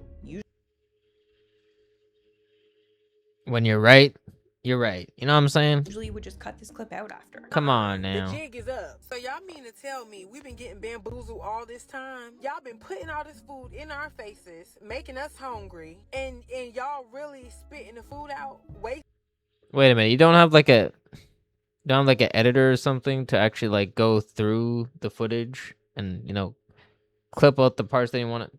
You know, actually, I'm glad that didn't happen because you've been exposed. It's stupid to me when y'all could literally just be eating a regular serving and satisfying the people the same way. I don't know where this gluttony came from in the first place. It's a sin, you know that, right? Overindulging in this food and really y'all capping. Y'all One of the 7 deadly sins. There's been a lot of drama over the last few years as people have started to realize that mukbangs are mostly fake. Mukbangers have really just been faking the content they create all along, making you think they're eating a ridiculous amount in one shot, when in reality, they have it set up so they can spit it out without you noticing it. Here is a really good example of someone's account who actually made me mad. This person's entire shtick is eating a fish tank full of food. Here is her eating 200 hot dogs. Now, it's funny that we have a clip of her eating all those hot dogs because we literally just saw that hot dog stomach and what it takes to really jam it all in there. Something tells me that she is not quite as uncomfortable as the mannequin in that thing there. Now, here she is making up a thing of 10 pounds of mashed potatoes and gravy. And you see that there? Do not attempt. Performed by a professional. That would be so cold and crappy by the time you got that far into it. And the comments are all like, That's please true. don't hurt yourself for views. This is an absurd amount of food. It's not worth it, babe. Your health should be a priority over views. Is she actually eating There's that? no way you felt okay after this. She's also been known to dabble in eating entire gigantic cakes for dinner, with a whole story about how she has free will so she can eat this cake, and it was 4,000 calories and she doesn't know if she regrets the decision, etc. I mean, it's sped up, but just for the sake of, you know, actually seeing what's going on in the video. But I mean, if there's no cuts or anything, you know, like it's all one like raw footage or like live stream, then that's absolutely insane. Like, bro, I mean, it could be AI, but you never know. You can never know these days. etc. etc. Here's the thing though, she is not It's getting more difficult to like decipher what's real and not. eating this food. And for proof, here is a clip of her drinking 500 cups of Prime. Prime is an electrolyte drink. If you drank all of that, your heart would stop. You would die. You would literally die. And at first, I kind of thought these fish tank videos were kind of like, she's like, yeah, I'm just making content. That was the vibe. Like, they were so obviously fake that it's like, you know, she knows, we know, you know, it's not real, but she's just making videos. But then I saw that she posted this, okay? This was really wild to me. So a lot of people keep asking me how I maintain such a healthy metabolism. I've honestly always been born with a healthy metabolism, but there is something I do to support a healthy metabolism. I use Bloom. This is just what works for me, but I was also born with a fast metabolism. The mango flavor is best, IMO. So people must have asked her, oh, how do you eat all this and still stay the same size? She's eating, again, remember, literal fish tanks full of food, and she responds through a combination of fast metabolism and Bloom. It doesn't say ad anywhere, but I'm gonna go ahead and... I mean, I guess the only way would be to have someone actually watch her eat in person. So you actually know, you have a witness to see like if it's fake or not, because man, I'm pretty sure that's more than 10 kilos worth of food right there that she's actually consuming in one sitting, or standing. I guess she's standing, but still. Assume that that's a sponsorship. That's so you're absolutely eating absurd. Literal fish tanks through a sponsorship and a fast metabolism. Nice. But yeah, eventually she was caught spitting out one of these 5. I don't even think it's possible for your stomach to even handle that much food, unless you're like a really big dude or dudette, you know. Costco chicken Equality, eggs am I right? she was apparently eating for dinner. So yeah, she got caught. But people are still watching her videos, commenting, and thinking that these fish tank videos are real, and they're getting her views. I just can't stand that she lied about it. Like, I just feel like that is just so unnecessary, and likely lied through a sponsorship. Like, what? What she's really doing is likely spending several hours making 10 pounds of carbonara, chewing it up and spitting it out off camera, and doing that day in, day out as her chosen vocation. But ironically, as unhealthy and toxic as doing all that is, it actually probably is the healthiest way to be a mukbanger. Because if you were truly buying a massive pile of food and eating it all on camera every single day, you're monetizing not only what appears to be unhealthy behavior, but clinically unhealthy behavior. I cannot go into specifics because of YouTube, but you're monetizing something that looks... I mean, if you think about it, like all that food that's a waste, man, the kids in Africa can eat out there. Okay, let me stop there. All right. An awful lot like what... But seriously, they need to eat. And if you're attracted to this as your full-on career path, there is a good chance you might have some issues surrounding food. One of the biggest questions people have online is, how do people do this job and stay in shape? What do the mukbangers who don't fake the clips do to maintain their body size? Because if you put those calories in, they do have to come out somehow. You're not just eating all this food and staying the same size. As I said, they don't eat for like maybe 1 or 2 days, like prior to the food challenge or competition. Then after it's finished, like they probably don't eat for days, maybe even a week, or they're just in a severe calorie deficit. But it doesn't really matter because they ate like tens of thousands of calories, so it doesn't matter. I wish I could eat a 20-pound Chipotle burrito and still look like that. Girl, me too. I'm at the gym every single day. If I didn't work out and I was eating those giant burgers and giant burritos, I wouldn't even fit in this Stairmaster. Get up, go to the gym every day. It's not Bloom, and it's not a fast metabolism. I think the overall impression that's given is, ooh. Well, that's the thing, like with like food competitors and stuff, when they actually like film, like do videos like these ones as well, like not just competitions but like food challenges, like Beard Meets Food, or or Zermatt Neo, those guys, right? They don't make videos every single day. They might like post a video like once or once a week or bi-weekly, and right, because off camera they're probably just working out, doing a shit ton of cardio, and probably not even eating until the next video is made, right? Because that's a lot of, like, even if you were to work out for 24 hours, you wouldn't be able to burn off those calories that you consume there, because that's a lot. I think even like the Tour de France, right? Just doing that, I think you burn up to like maybe 4,000 calories, somewhere around there, more or less. But yeah, you're not burning off all that. Not even like 1 or 2 days. It might take a week, right? And that's just if you don't eat anything, right? I just eat like this and I look like this. And unfortunately, I can't go much into this because, again, YouTube, it really does not like you talking about stuff like this. Even this whole video, what we've discussed this far, that could be too problematic, seriously. With where YouTube is at right now, I swear to God, which is absolutely deranged, because you can film it, you can upload it, you can monetize it, you can literally make a career off of it on YouTube, but you can't go into the specifics about talking about the reality of it.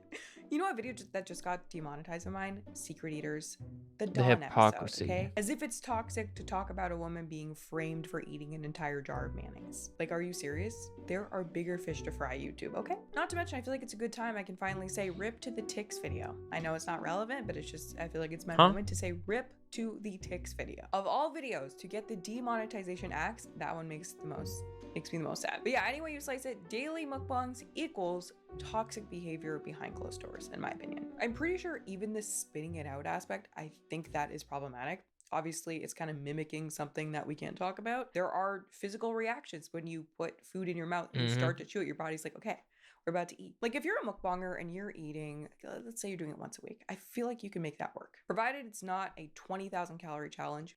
I swear this is not pre-washed. I swear.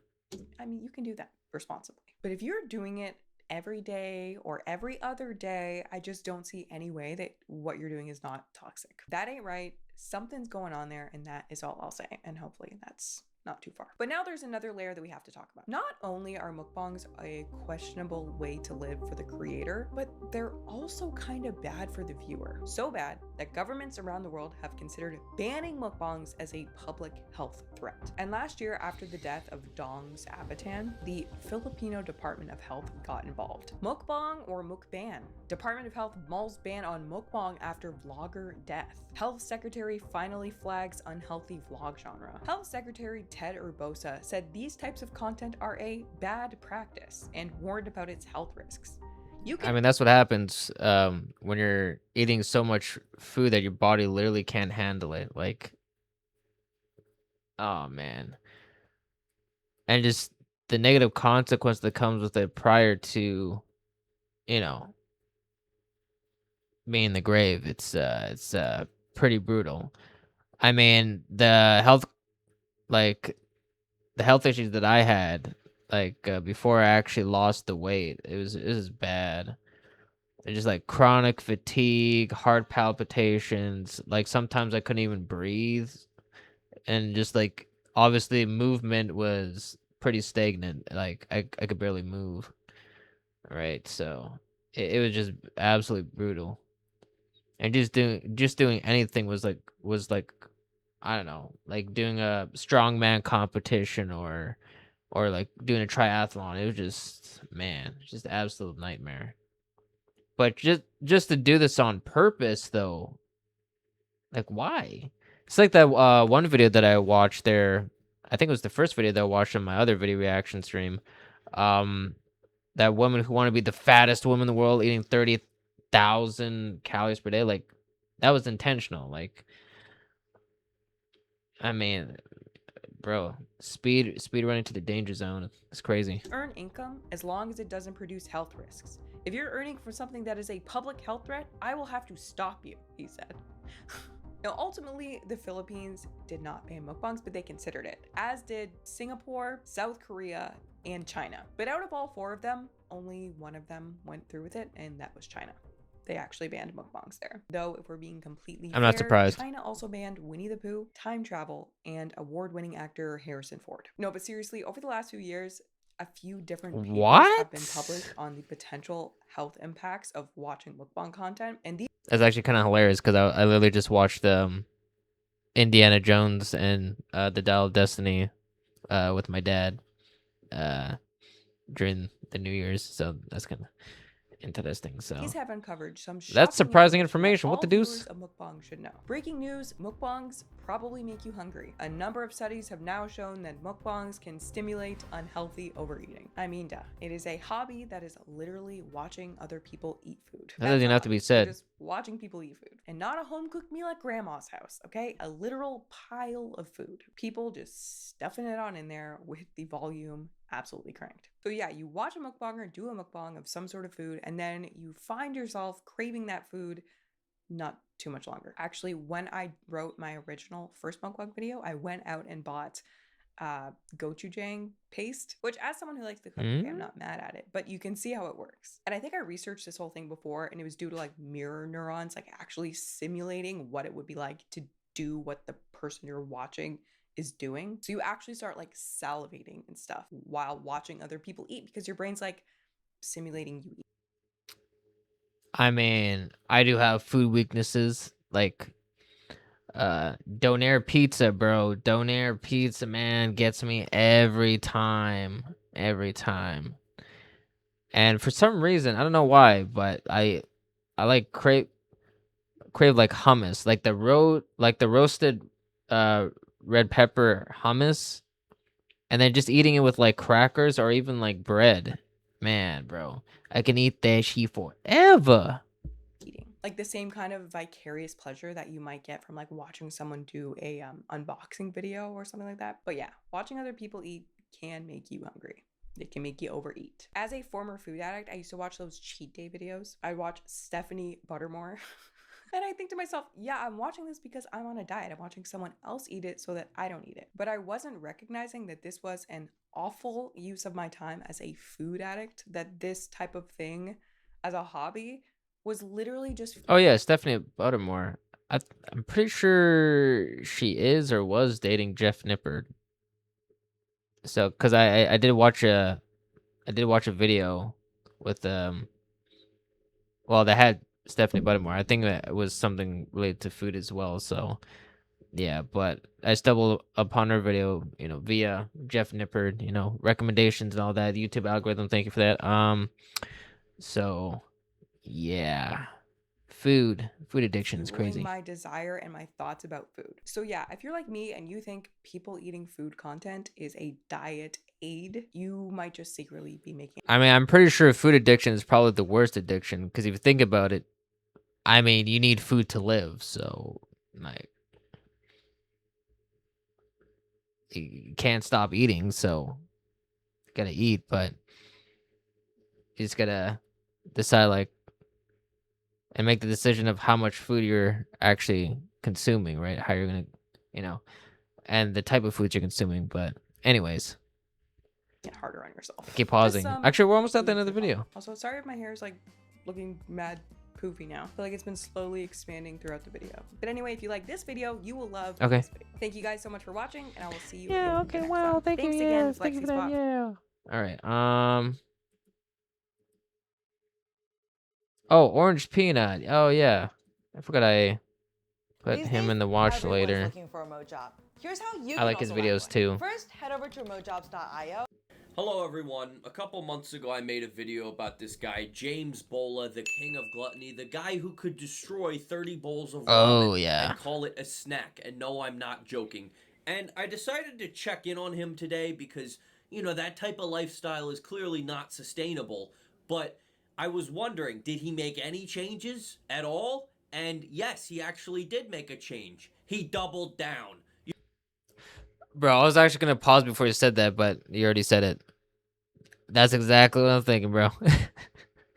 Just start consuming more food, bro.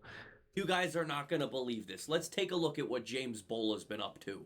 Alright, so let's start with where everybody starts their day, breakfast. What does James Bola have for breakfast nowadays? You guys, today we're gonna eat cereal. I'm excited. Okay, cereal. You know, compared to 30 bowls of ramen and, you know, 12 burgers at McDonald's, we can deal with cereal. Hopefully you spoke too soon, buddy. This is one of my favorite cereals. Yeah, Cinnamon Toast Crunch. I know where this is I going. love the cereal because it's nice and soft. Oh no. Oh, you guys can't even see this. Hold on, wait. A whole bag of donuts. My apologies. I was very wrong. 2 bags. I pressed the wrong one. So chocolatey. Because, you know, one was not enough. Clearly. I love it. What? You know, if you're using a cooking containment device and you have to push it down to make it fit, there might be too much. I don't know. That's just me.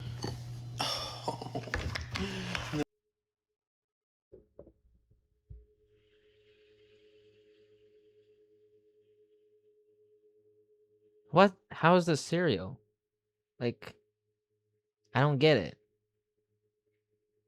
It's just what are those, like mini donuts in a bowl? And what is he gonna do with the milk? Is he gonna overflow it? Is that what's happening here? We have the milk. And then milk. We have to pour it in like. And just, you know. Oh, it's chocolate milk. Injury, it's chocolate milk, just for good measure.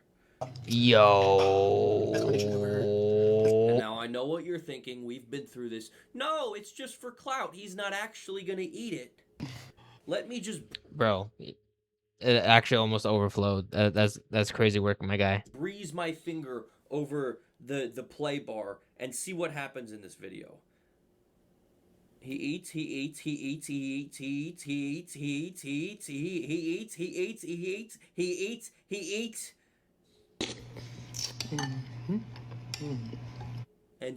And let me guess, he was moaning the entire time, with every single bite.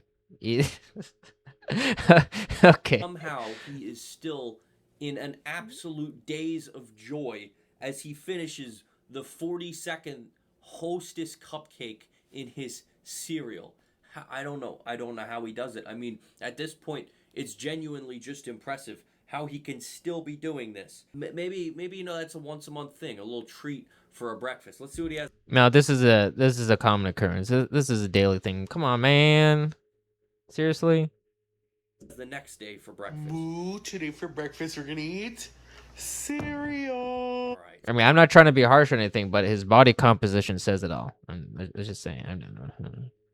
So surely it's going to be some, you know, corn flakes with some strawberries, you know, some nutrients today. Oh, let's see what kind of cereal we got. So this is one of my faves. An entire tray of cookies. I mean, I've seen one of these clips already in the other stream there, but oh man, it's still so astronomically absurd to see something like this, man. There's a whole pack of cookies, bro. And this is like one meal. Still gonna be eating more after this. 2? trays of cookies. I don't remember if this was the clip that I watched before, but I don't remember it. I don't remember it whatsoever. So this is like I'm watching it for the first time. Cause man, I think it's gonna stop with 1, but 2. You know what they say? 2 is better. 2 is better than 1. You know? Yeah. And you know, it's an improvement. He didn't put chocolate in the milk this time. I love this cereal. It's one of my favorites. Okay. Yeah, like that makes any difference. Let's see what happens. And remarkably so, he destroys the entire cereal. All right, James, I'm giving you one more chance to give me some sort of breakfast with sustenance. Today for breakfast, we're gonna eat Special K. You know, nothing is good. You know, when you're basically eating like a pot's worth of food, like that glass, that glass bowl is basically a pot, bro. Please give me Special K. cereal. Let's do it. What? This is my favorite kind of cereal. What the dinglings in the morning is he doing? M&M's, that's not even, like, at least the brownie, not, at least the donuts and the cookies were some sort of pastry. This is just candy. That's not even gonna taste good. Bro, the perma bulking is real, man. Like, man. Whenever he cuts, like in the next 3 lifetimes, when he cuts down after bulking for 3 lifetimes, bro. Oh man, the cut's gonna be legendary. And the chocolate milk has returned. And oh my goodness, the texture of that's not even enjoyable. Why would you do this? So James is clearly back on his hijinks. He was on a weight loss journey last I checked. Apparently that didn't last. All right, I'm giving him a bonus chance at breakfast. Maybe that's... Yeah, it probably didn't last after the next bite he had of whatever he was consuming there. I know, probably had like slices of like cheesecake and then like an entire cake of, well, an entire thing of cheesecake, sliced it up, put in a bowl, added some milk or something like that. Man, like, what is he gonna come up with next? It's just, you know, he's bad. He eats bad at home. If he goes out for breakfast, maybe it'll be better. What do you guys today for breakfast? We have my favorite spot. What's your favorite spot? McDonald's. Bro, no one's eating healthy when they go out to eat. Let's be real now. Like, honestly, the only way I can think of like actually eating healthy is if you actually buy groceries, you come home and you actually make the food with the ingredients that you purchased, okay? But realistically, no one's really going out to, you know, to eat healthy. Come on now. Come on now. Oh! Don't play me like that. McDonald's. And he's got the Mickey if you D's nuts, zoom in bro. Here, the bag is already sweating. When your McDonald's bag is sweating, that's how you know you have too much food in there. It's literally leaking grease. Nah, bro, it's just grease in general. Like, even just having like a pack of rice, what? A pack of fries. Is it rice? You know, I have rice every day, so now it's on my mind. Okay, anyways, yeah, having fries, just having a pack of fries in there alone, it's gonna grease up the bag. Let's see what we got. We got something different this time. So, starting off, we got 1 deluxe breakfast. No, no. 2 deluxe breakfast. No. Okay. No. Oh, this is third. Third time's the charm. Oh, 3 deluxe breakfast. 3 of them. 4 deluxe. Yeah, when it's 4, you want more. Okay. 5 deluxe. Yeah, when it's 5, you feel alive. All right, got it. And there's more. And it is 5 hash browns. You know, I can't believe I'm saying this, but this is the healthiest thing he's eaten. At least we have some eggs, bacon, and I guess hash browns. I'll take that over 42 Hostess donuts inside, calling it a cereal. But not much of an improvement here. Also, I should point out that the frequency that he posts videos is insane. He's like, we're talking almost daily. So it's... Man, not only is he consuming the food too, like the amount of liquid that he's consuming on top of that, like drinking your calories is absolutely crazy. It's so easy to drink your calories because I mean it's not a filling thing, right? Compared to eating, because it takes time for your body to actually break down the food and actually utilize the nutrients for your body. But drinking it, oh man, it's so easy to drink a 1 liter or 2 liter. I know, I've done it. This isn't like a once a week occurrence. We're gonna start off with the Diet Pepsi, you guys. Diet Root beer is my jam. Pepsi, because we're on a diet. Diet Pepsi. Yep, I heard. I know my family members say that it tastes like root beer tastes like medicine, but you know, the reality is it's the medicine for the soul. Anyways, Period. And let me just scroll through here. He eats the pizza. He eats the pizza. He eats the pizza. Krusty Krab pizza is the pizza for you and me. You know what? All right, let me stop. 2 slices. I'm assuming he's full from the breakfast of the McDonald's. You know, progress maybe. He left 2 slices of pizza. He couldn't finish it all. All right, so, you know, we've seen his breakfast. We've seen his dinner. What about for dessert? Moo, today for breakfast I felt like having something sweet, and this is all. What the dinglings in the morning is that? What? Mood today for breakfast. We have a little sweet snack. Mood before I eat 4 double cheeseburgers. Okay. Never mind. We're still at breakfast. I had so. He said, "This is all I had, so I am going to eat cookie dough." Also, wait, that's cookie I'm not dough? gonna pay too much attention to these captions, but for breakfast we have a sweet little snack before I eat 4 double cheeseburgers. So this is the appetizer. And bruh. Again, let's just You're kidding me. through. He eats. He dips the cookie dough into frosting. Man, this guy's he's the epitome of rage baiting for sure, man. That's I mean, if it gets the views, it gets the views, but like what did it cost? What did it cost? As a content creator, I'm always writing I guess it messages to cost me brand ads. partners and managers. If And I'm not that's getting what paid for it, I don't want it. Okay, anyways. I want to hear the noises that come out of his body when he eats this. No, I don't want to. Please, no. The moaning. You would think the moaning is because he's enjoying it, but it's actually his organs screaming. And he just eats it and eats it and eats it and eats it. Oh. Why would you do this to yourself? If I had one of these meals, I would feel like shit for 3 days. Every day? How? So, we got... I mean, that's because his body's now hardwired to eat that type of stuff. Like, if you were to, like, actually go to, like, healthy foods and only eat healthy foods, eventually your body would just crave healthy foods. I know it has to do with, like bacteria, like, microbiome, like the bacteria in your stomach and stuff.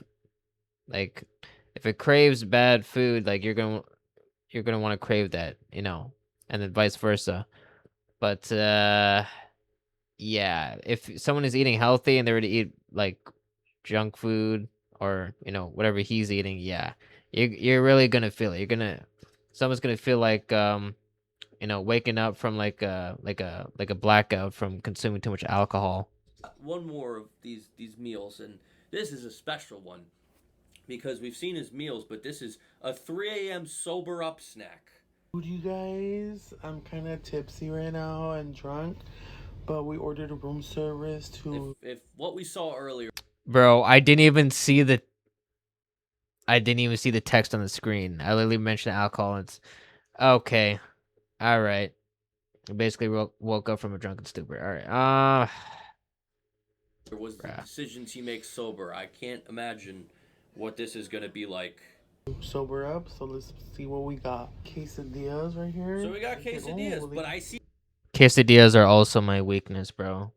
With some sour cream and salsa on the side. Ooh wee! Man, I could die a happy man. Anyways. Some vegetables on there, so you know that's something. And then the second thing we got was chicken tenders and fries. Ooh, the chicken tenders are different this time. Yep. All right. We got. I would eat that too. I would eat that. I would consume the hell out of that. It's just now dawning on me. How does this man afford this much food? This looks like room service in like a hotel or something. What does he do for a living to be able to afford all? Well, I don't know. It's probably either, well, whatever he's getting from his viewers on top of government support, probably government checks. All this food. There's something going on that we don't understand. Oh, we got a cheeseburger and some fries. That looks like the worst thing ever. Look at that dry ass cheeseburger. You're not even eating good food. And some fries. It's just unhealthy. Another. Oh, but you know he's gonna add something on top of that for sure. He's gonna drench that in some type of sauce or something. Cheeseburger. Man. I'm gonna skim through this. We got wings, more wings. Whatever the hell this thing is. Whatever the cheesecake, more cheesecake, and cookies because you know everything else was not enough. Whoa! Wait! Whoa! Hold on! Wait. Wait, are you telling me that's all cheesecake? Another cheeseburger. I'm gonna skim through this. We got wings, more wings. Whatever the hell this thing is. Whatever the cheesecake. Cheesecake. More cheesecake. And cookies because. Oh, I thought it was like a full thing of cheesecake. I was like, damn, bro. On top of everything he's eating. Oh man. You know, everything else was not enough. I mean, that'll sober you up by killing you or making you fall asleep. Whatever happens first. So that's James Bola. He's exactly where he was 3 months ago. I genuinely do not know how he hasn't been to the hospital yet. I saw another video he posted. There's probably a lot more people who die from sugar crashes than you think. Which was a little interesting. And then he looks different. Is he wearing glasses or something? I'm eating one of my fat meals, like when I used to be fat. So guys, this is what I used to eat when I was fat. So when I saw this video, I was like, oh no, did we get Nikocado avocadoed again? Did it happen again? Like, is he just posting this and he's actually been, all the fat videos were from years ago? And I was like, wow, that would have been crazy if I got twice. This is a picture I found of him from college, which was actually not so long ago. It was like 5. Yep, and this is probably going to get worse as the years go. I mean, you got all these influencers. I mean, of course, you know, influencing people to, you know, do these types of habits, right? They create these types of habits, right? Because influencers have a lot more power than you think. And, yeah, you know, with the great power comes great responsibility. Anyways, or so years ago, he, I guess, was fat at one point, lost all the weight, and then really put it back with some interest. So no, unfortunately, I don't have a great story to share with you guys that he lost the weight, but what I'm hoping is, you know, maybe it is a Nikocado avocado situation. There's some sort of plan. It's almost over. There's some sort of something where he's going to fix himself because clearly that cannot go on. I mean, he's in his 20s, so, you know, maybe he'll make it to 30 with any luck. I know he's doing this for views. I mean, obviously he wouldn't be doing it if it wasn't getting millions of views. But you know what also get a lot of views? A weight loss journey, an honest one. So hopefully he can get into that, but it's not looking great. So I'm gonna go eat a salad and go for a walk because this hasn't. Oh yeah, it's like that one girl who got really famous for like I mean, you know, like weight loss and stuff. Like she was really big and then she was trying to diet down, but she got even bigger. I forget her name, but she's really popular and not in, well, not a good way, I suppose. Yeah. But that concludes this video. We're already an hour and 48 minutes into the stream. I didn't even notice some, bro. Time flies, man. I'm getting so into, so, let's see, what do we got here? Might be, we'll do one more. Let's see. I mean, I could just extend this for like 2.5 to 3 hour stream. Well, we'll see when the time comes. So this TikTok mom meals are awful. I think I've seen some of these before. Just scrolling through YouTube Shorts. Let's see. Well, I did say before, like I'm gonna go down the list, so that's what I'm gonna do. All right, here we go. I'm not gonna try to dare you to let me build pause you a too much, completely but free e-commerce store, preloaded. Donut easier said than Mom, done. Another terrible TikTok mother. Alexandria Sobel, better known as Donut Mom, would gain that title in 2023 when she would go viral for feeding her 1-year-old nothing but a couple of donuts and some applesauce for breakfast. Donuts and applesauce for breakfast. Have you guys ever had like just shit food for breakfast? When I was a kid, there would be once a month, my mom would let me. So what was she feeding her kid when she was an infant? Like eggnog or something? Like what the? Eat Bro. like, muffins or something, and that would be like my only breakfast. Bro, do you guys remember Little Bites? That just fucking brought back a memory for me. Wow. That just brought back a fucking memory. Do you guys still eat these? God, I haven't had these in so long. Little Bites. You get like 5 in a pack. Oh. Dude, you would sometimes get like I remember the brownie ones were the best. There would be like a rare occasion where you would get. Well, I guess one everything comes in a more than you package were these supposed days, to. man. Chocolate And there would chip be a rare occasion muffins. where you would get one less, and that was like that showed how your day was going. Oh my god, dude, they're so good. They're so good. Little bites. They had the blueberry ones, the confetti cake. Oh, that would be like the snack time. Yo, special. what he's describing is making me hungry now. Well, even more. Plate my 1-year-old's breakfast with me. You opening the fucking why are we filming this? Why are we filming this for money? Plate my 1-year-old's breakfast with me. You're just taking donuts Of course. out of a What bag else and for? putting them on a plate. What the fuck am I watching?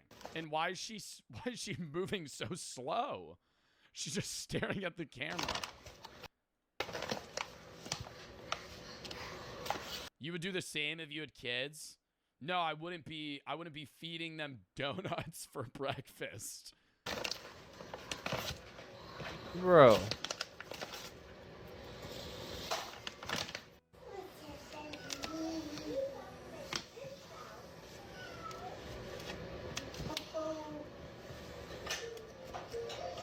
Nah, you're playing. There's no what way. am I watching right now? Why is she mushing them up? What is she fucking doing?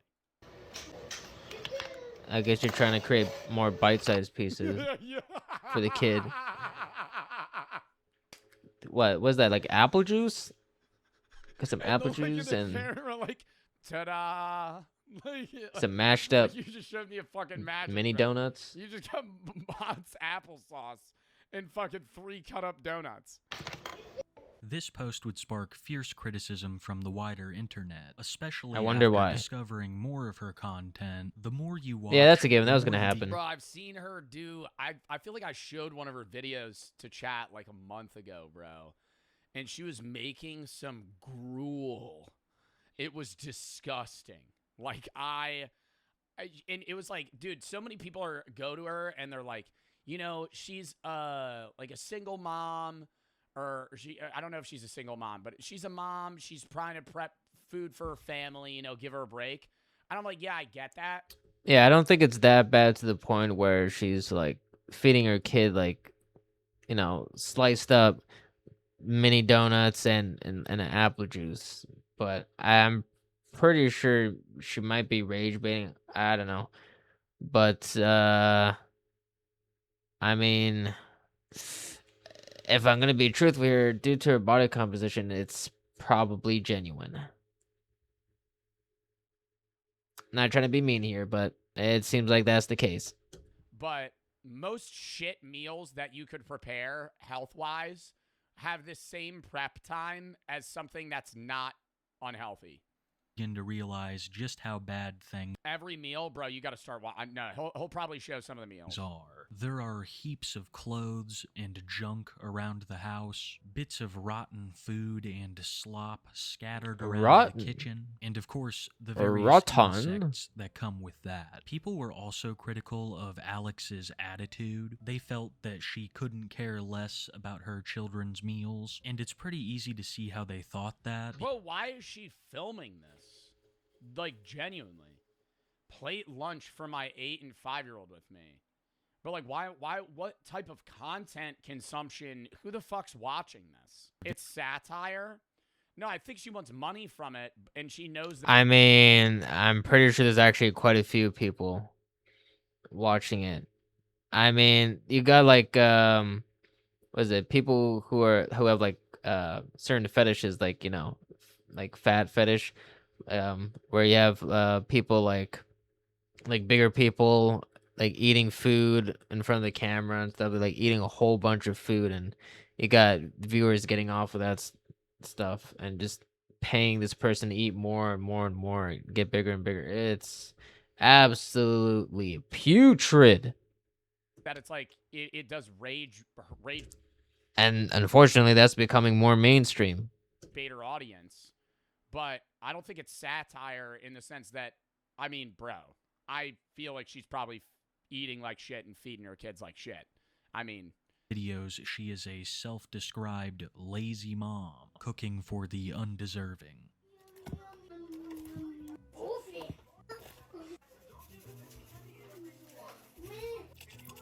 oh, see, like, what the fuck is this? You're not mixing in, we're not mixing in. This is just like, you're a terrible cook. I don't know if this is laziness or just like, bro, 2 packets of, is that? Okay, I think this must be rage bait. And now you're just dousing At least it that. in At least that aspect. Actually, you know what? Bro, this is disgusting. I take that Like, back. I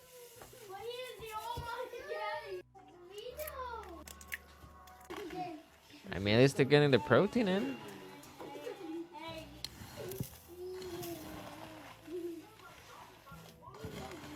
Oh, what was that? It was like breadcrumbs? What is that?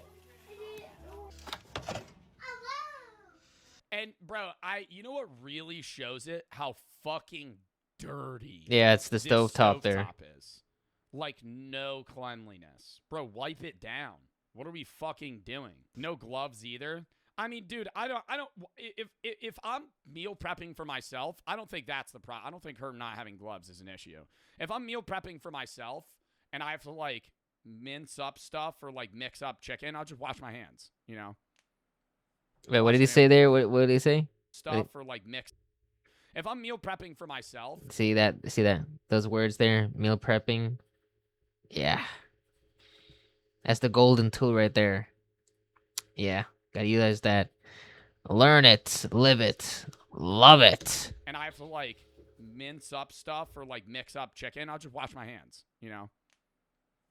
Yeah, it takes me about around 30 minutes, 30 to 40 minutes to actually meal prep the night before. Like I mean, it doesn't really matter if it's like if I have a day off or so, but like for a work day, I got to meal prep, or else I'm gonna be hungry. Before, like, you're not at a restaurant; it's different.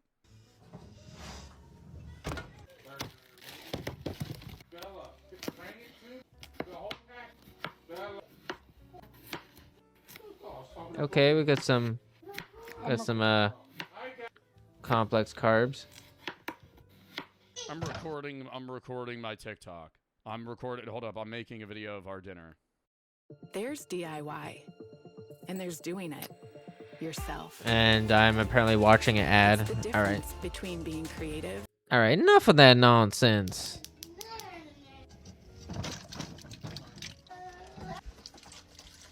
Wow. People were also extremely critical of the amount that she was feeding her children, along with some of the stuff they were being fed. Alex has posted many videos returning home with stacks on stacks of pizza. Whoa. How much have you lost so far, please? So it's every week.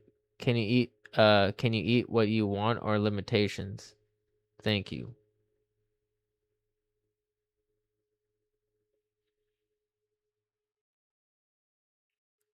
you know, I'm not gonna say anything too crazy, or else I might get canceled.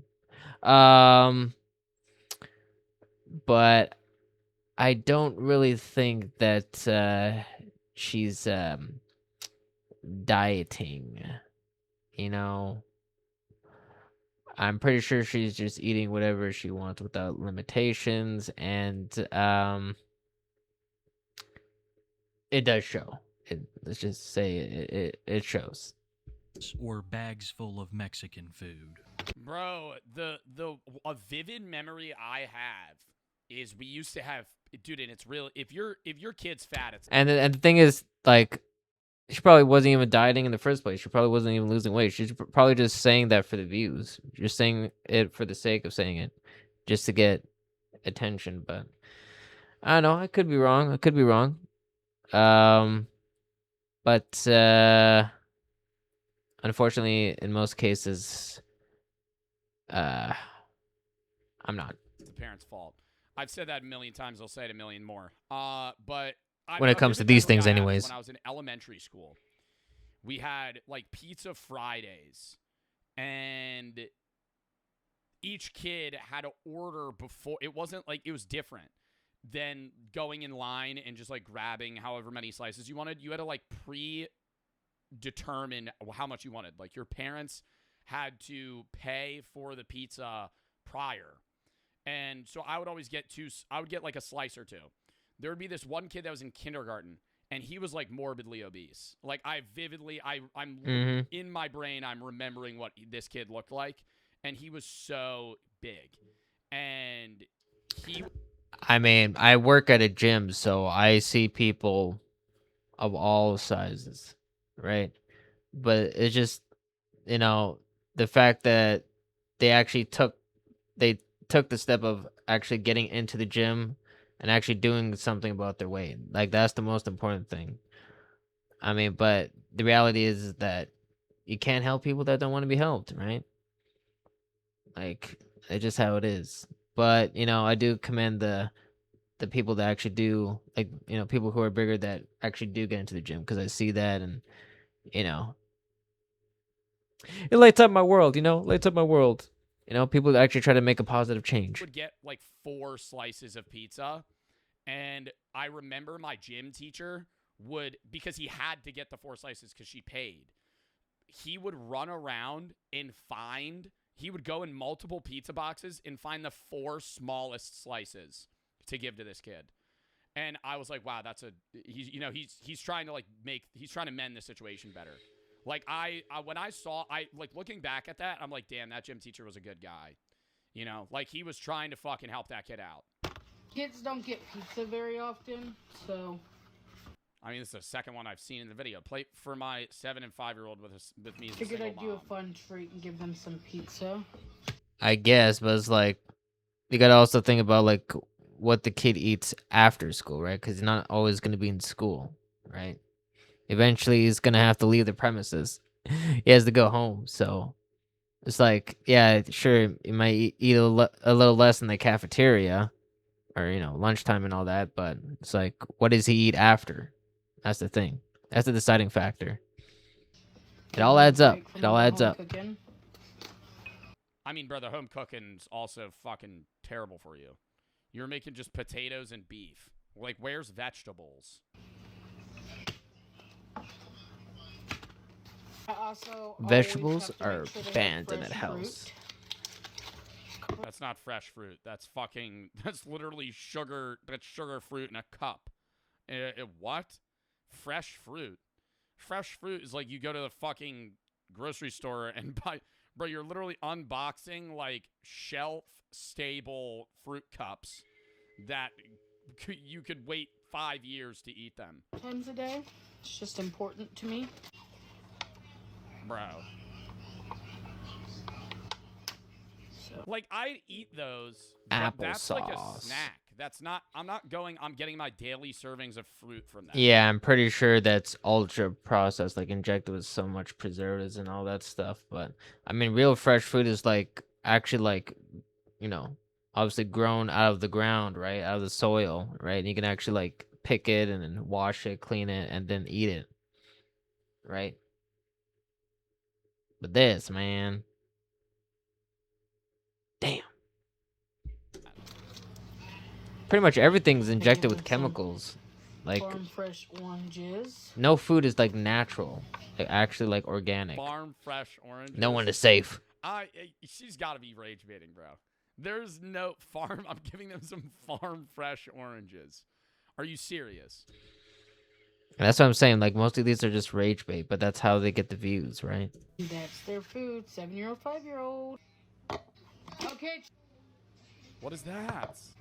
Well, that's a tub of ice cream, obviously. Ice cream? Pizza and ice cream, fucking Dr. Pepper root beer floats. We're getting fucking Dr. Pepper floats every night. Ah, damn, this is dinner? 2 pieces of...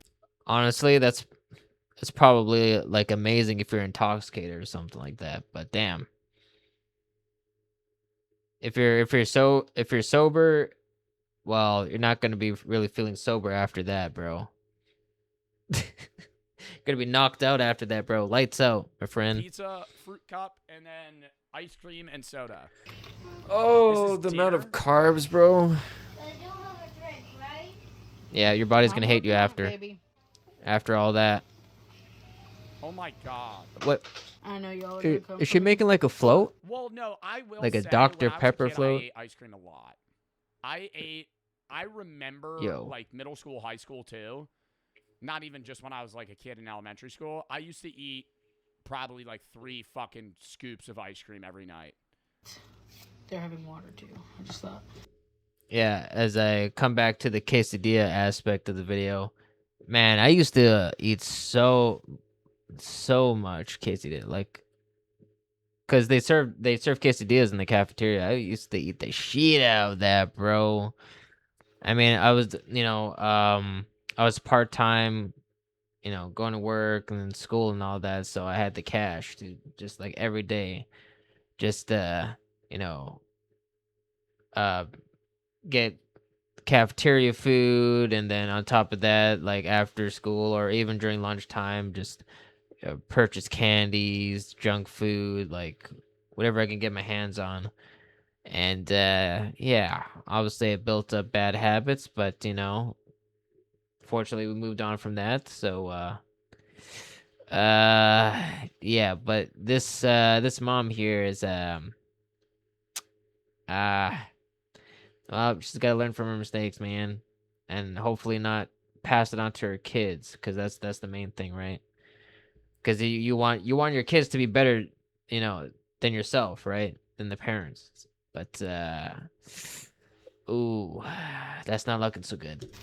They've never really had one of these, and this would be. I feel bad for the kids, though, man. I think if you're doing What this is once this, a week, man? that's not bad. Can I have that take? Yeah, if it's an occasional thing, it's fine, right? It's not gonna really affect you, like affect your body, right? Because it's just a short-term thing. Like, if it's a rare occasion, but I'm pretty sure this is a daily occurrence. So, like 99.99%, man. I think if this is like, hey, it's Sunday, like, oh, we're gonna make Sunday fun like, day. It's gonna be like our son, like once a week's whatever. But the way she talks about it, where she's like, I always make sure they have their fresh fruit, makes me feel like this is like a regular day. Like, this is not Friday night. Yeah, this isn't a Friday night where you're like going to Applebee's or something and you get a fucking dessert. A Dr. Pepper float. But they will also have a cup of water with ice. With ice. So, there's their dinner. Have a good night. That was their first time having a float of any sort, and they liked them. But that's definitely not an all-the-time thing, because they're not super into sweets. So, have a good night. Alex likes to claim that these are isolated. They're not into sweets, huh? But the way you're feeding them, they're probably gonna get into the sweets eventually. Events that them getting pizza or fast food isn't a regular thing, but there are an unbelievable amount of videos. I mean, that's just like Thanksgiving meals. but it's like canned green beans. Videos where she does this, and clearly states in her text that this is for her 3 kids. Kids don't get pizza very often. I mean, it's fine if it's a 1 serving, I guess. 5-minute dinner. Look at this perfect pizza. It's burnt. Pizza. Got a, Perfectly crispy. And got a gooey. burnt undercarriage there. Kids don't get pizza very often. We got pizza. Well, I'm sorry, bro. I don't believe that. I just think it's because she's unhealthy as fuck. Like, I think her kids eat like shit because she eats like shit. Your kids basically eat what you eat as they age. You know, once your kid's not like 5, I mean, even if their kid's 5, they just eat like smaller portions of what you eat a lot of the time. When they're a real infant, you know, they're eating baby food and other stuff, but like they effectively just eat what you eat. Like, what, you're not going to meal prep multiple different things. He's pretty much saying what I'm saying, but you know, with just, you know, a little bit more words sprinkled in there, but you know, yeah, basically, you know, your kids are the mini versions of you, right? And they soak up, you know, everything around them, right? So whatever you're doing, whatever is happening in the environment, right? So, yeah. So if you're eating bad, they're eating bad, right? Because I mean, the kids can't control what they're consuming, right? Because obviously the parents are the ones who buys the food, and you know, the kids eat whatever's in the fridge, right? Whatever's available. So They just eat the stuff you eat in smaller portions. Maybe fractionally different things because kids are picky, but bro, they got fucking, I'm sorry, man. You got 4 boxes of fucking pizza. honestly, I can't really say anything with the pizza aspect though, because it's like, because in New Year's there, my dad got like 2 boxes of pizza, and I ate most of it. So, yeah. But since I actually know how to, you know, track calories, weigh my foods and all that, you know, in probably 1 or 2 more days, I'll get back to my regular weight and then eventually go on my regular diet. But, yeah, you know. Yeah, old habits die hard. And that's what we got for dinner. Love you guys. Kids don't get pizza very often. But here's the thing, I'm a big eater. Like, I eat a lot of food, so I have to track my calories, weigh my foods, and I have to weigh myself every day just to make sure like I'm not overeating, and I basically have to restrict myself from like eating too much, because I mean, I can gain weight pretty quickly because I eat so much food, right? And yeah, so I really gotta manage that, especially since I'm getting older too, right? Because I'm turning, well, it's 2026, so I'm turning 28 this year, so I'm near my 30s, right? And yeah, it's a good thing to actually build up some habits and learn to, you know more about food, like nutrition, get good sleep, you know, exercise and all that when you're younger, right? Because then you build up those habits and it becomes more routine as you get older. But yeah, fortunately I learned that in my early 20s, so or else I could have ended up in, you know, being like this person here. Got Mexican food. Man. My son got steak tacos. Dude, your fucking 6-year-old kid's eating all of that? So, 8-year-old's plate, because I'm not wasting a plate. Why would I do that? I also got him a side of rice. And he put a side of rice? Salsa on his taco, so I'm going to give him the salsa that came with the chips. We got chips, a side of rice and beans for me, a side of rice and beans for someone. Second bag secured. Probably goes with my boyfriend's because I don't eat that. This is my boyfriend's. Stop the cap. Stop the cap right now. Cheese dip. No, you're probably going to be eating some of that, for sure. Not all of it, but maybe having, you know, some portion of it. I'm all over the place today.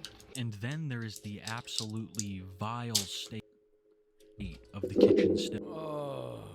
Alex seems to have a big problem with cleaning, especially when it comes to the dishes or the stove. She'll clean every once in a while, but it's usually after. Bro, what is that? What is that? Is that like a jar of mayonnaise? No. Mayonnaise? It's too liquidy. A lot of criticism. Also after the kitchen mayonnaise completely filthy. Is mayonnaise an instrument? Alfredo. Comment in the chats below if you understood that reference. Tired mom of 3.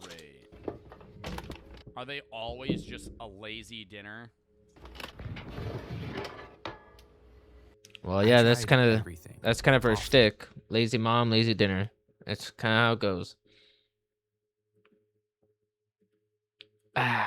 See the beautiful feature right there. Sorry, guys, I don't have YouTube Premium. Okay, I'm already spending too much money on other subscriptions. Week and raising me, you know, and I'm not. Every meal I had wasn't great, but better than this, you know. I would eat. There would be a lot of the time, like most vegetables I ate were like canned. If I'm like really thinking about it, so it was just, you know, less time consuming. Like most of the I would eat canned peas, canned green beans, like a lot, but I would still eat like portions that I needed to. You know what I'm saying?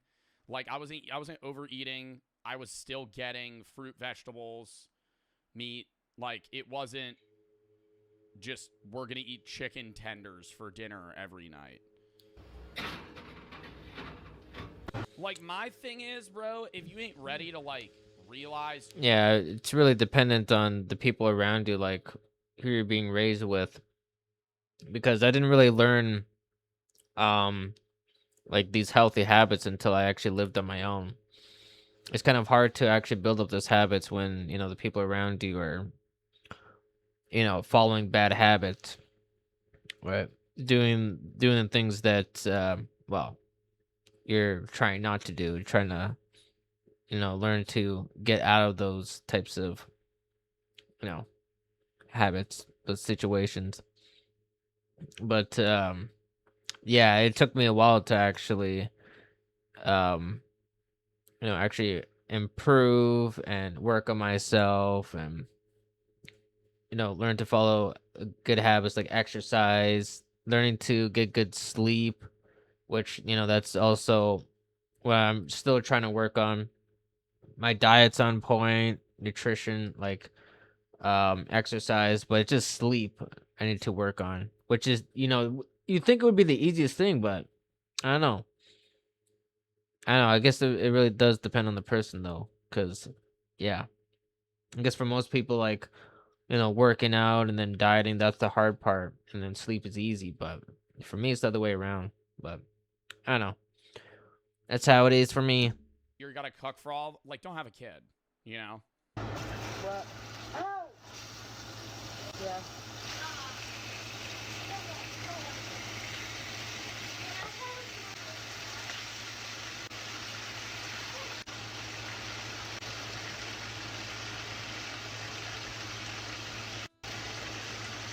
I also gotta say, I just know this shit tastes fucking terrible. She's seasoning it as it's being cooked. You're supposed to, like, marinate or season things prior to cooking them. I don't think it's bad to throw, like, a little extra, like, while you're cooking. Especially if you're doing, like, some sort of, like, you know, soups or whatever. You gotta fucking, you know, put it seasoned to taste. Yeah, I gotta make sure all the seasoning is really embedded in whatever you're cooking, because that stuff falls off into the pan and then it gets burnt and it just leaves nasty smell and taste. It's gross. But if I'm, like, making food, I'm seasoning it before I fucking cook it.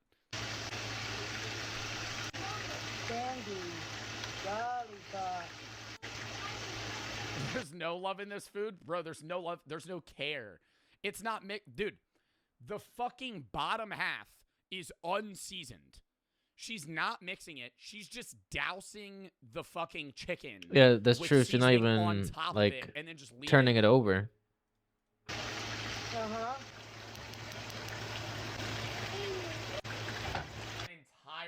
that 2 sticks of butter? Wait, I wasn't even paying attention. What? Kind of dozed off there. I've been up for a while, guys. Man, I finally have my day off, and I woke up early, and I've been up ever since. You know, working all. Yeah, feeling it now.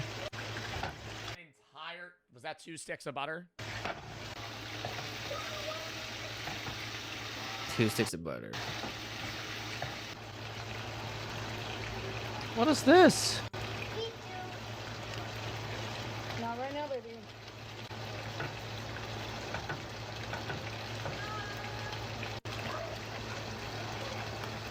What is she making?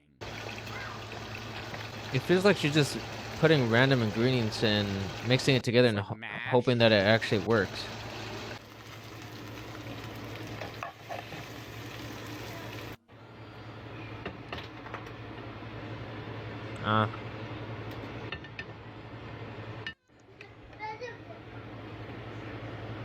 Honestly, this isn't even the worst of it. In a recent photo that Alex posted, there were so many dishes in the picture that people have begun to speculate that instead of washing dishes, she has been buying new ones and calling them No, like just leaving them there. clean. It's just a theory, but there are an abnormal amount of dishes in that home. And sometimes they look like they're covered in maggots. A hot topic of discussion amongst Donut Mom detractors is the maggot fork. A photo of a fork which many have assumed to be covered in maggots. That's not rice, right? Can't be confirmed. It could be some grains of rice, right? Is right? Absolutely. Or like, bro, it's even as simple.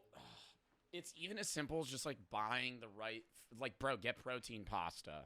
You know what I mean? Get like whole grain pasta, not this bullshit. That's Yeah, that's true because it's like protein source variants for everything now. Like, come on, guys.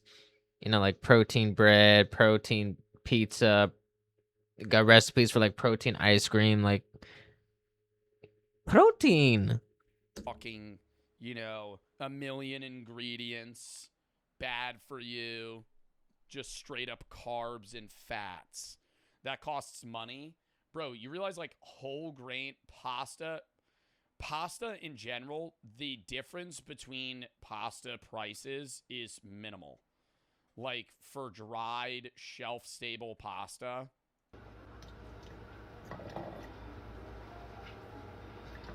It costs money. Everything costs money. But, you know, protein is the most expensive though.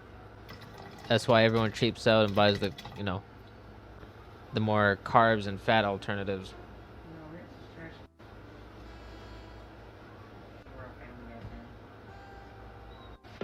Fortnite soup. Like, just the way that I'm seeing it is, dude, that was all canned stuff. Could have probably bought, you're still cooking, could have probably bought fresh shit for around the same price. They're by the front. Already 20 minutes in. Okay. We chilling.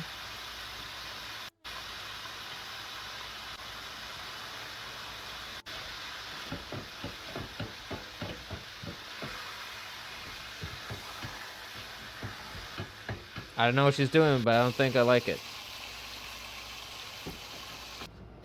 If you're serious about landing a legit remote job right now, stop wasting time on mainstream job boards.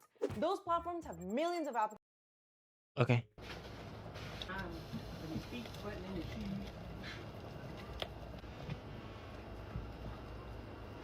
Yeah, one of these days, live stream will be my remote job. This is what I was talking about. Like, none of this, I have not seen one thing Or that YouTube, looks we're both. appetizing outside of takeout. And the next 5 That lifetimes. gas stove of hers also really concerns me. It seems like she always cranks it up to the highest setting possible. Oh my god, yeah. Why? Fucking high heat, just singeing anything she cooks. And sometimes there's a lot of food that's fallen down by the burner. Maybe I'm just being paranoid, but whenever I watch her And she cook never around cleans it that up. flame, it makes me nervous. Now, I've talked so far about a lot of Donut Mom's bad habits, but one thing I haven't talked much about is her past. And I gotta say, it is... I guess she never worked in the fast food industry like I have. Or maybe she has and she just never absorbed the information that was taught to her, like training videos or just like orientation. Because there's this thing called Kaigo, clean as you go, right? And obviously she's not doing that. It makes things a little bit easier. It's like when I meal prep food, right? Like I actually clean everything right after, so I don't have to do it later, right? Especially like stuff that like can get hard over time, like food debris on the bowls, right? Like everything is still like, like it's still wet and not dried up, so it's easier to clean. But yeah, I don't know. Whenever she has to, or if she ever decides to move, it's gonna be tough to clean all that. Cause it doesn't seem like she's cleaned pretty much anything in years. Cause it's pretty nasty over there. It's pretty nasty over there. Nothing short of extremely interesting, and was something that I really didn't expect when researching this video. You may have noticed in the clips that I've shown you so far, Donut Mom has used quite a few different kitchens, and that's because in the last couple of years, Donut Mom has lived in quite a few situations. You wouldn't be able to tell by her TikToks, but things behind the scenes are extremely complicated, and it all stems from her numerous romantic relationships. Alex has 2 kids with Taylor, who is her... I swear, this is not pre-watched. I literally was talking about, her moving and having to clean all that. And he literally just brought that up. But yeah, the cleaning must have been crazy. First baby daddy, and someone that we will discuss more later. It Dadu? seems that a couple years after having their second child, the couple would break things off, and Alex would find herself in a relationship with another man named James, very quickly becoming baby daddy number 2, the father of Alex's youngest child. And this is where things kind of take an that's very unexpected pleasant. turn. Soon after the birth of their first child together, they would open their relationship, becoming a Oh my god, like a thruple when a woman named Dana would move in. You can even see Dana in some of her old TikToks, helping her plate food for the kids. Mommy.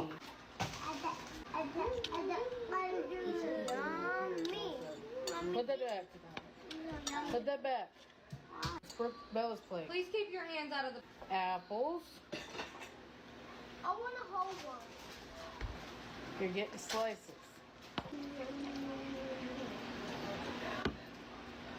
I don't know, man. I just feel like obviously you want the parent to have some level of like romantic relationship and like fulfillment themselves.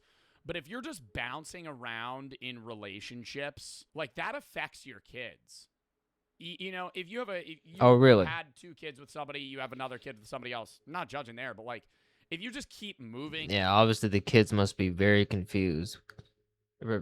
Like, especially when they're so young, and then, being the person who jumps around relationship to relationship is like, they're probably confused of who's the dad. Like, come on, man. Boyfriend to boyfriend to boyfriend to baby dad to baby dad.